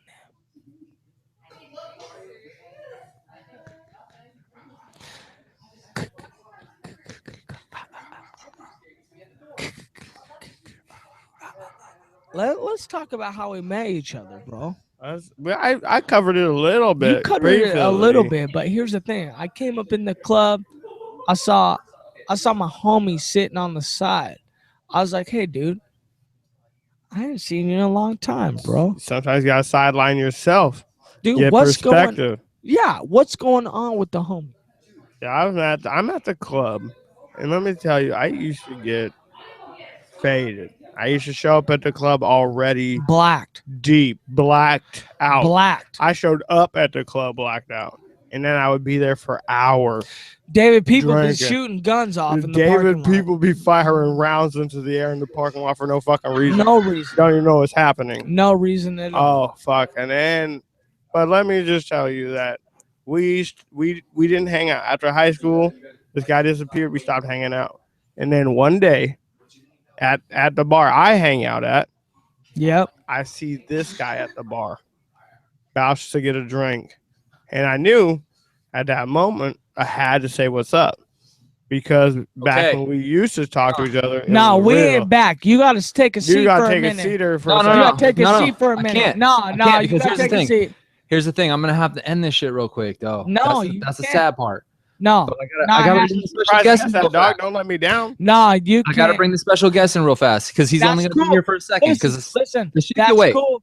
That's cool, but you can't end it. No, I won't end it. Hold up, just hold up a second.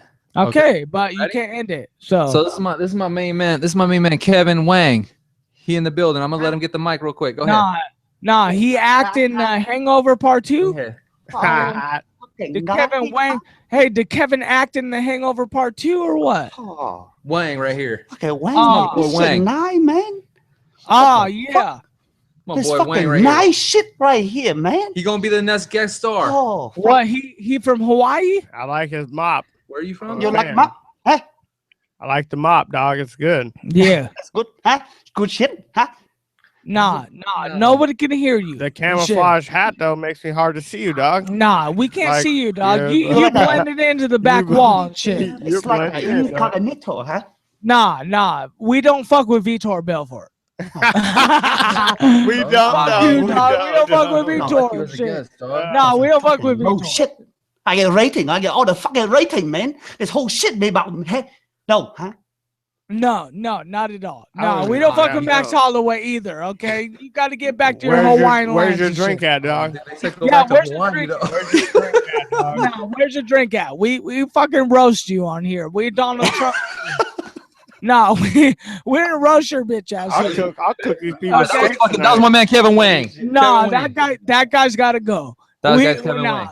Nah, he looks like he's about to mop up a 7th grade classroom. No, but only the girl side. Nah, he ain't fucking with He had the wrong shit, but he cool.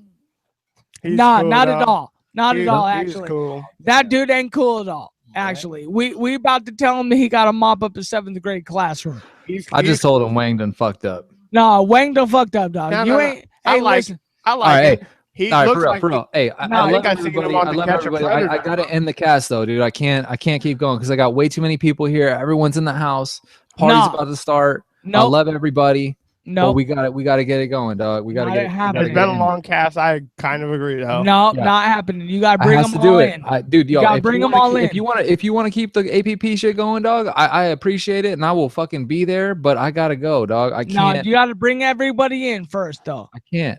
Who you got there? Want to bring the party in? Yep. Bring the party in. Get everybody partying on the mic. You got to bring it in first, though. Get drinks in the fucking camera. Drinks in the bitch right now. Dog, yeah, drinks in the bitch right now. Empty, dog, except for this right here. Empty. Look, we're fucking with it all. No, that's just me. Nah, you ain't cast it up yet. On 3, finish your mixed drink. Oh, okay, on 3, 1. Bitch. Oh, fuck you. Go ahead. It's all damn, dog. All right. So honestly, I love all you. We have to end it.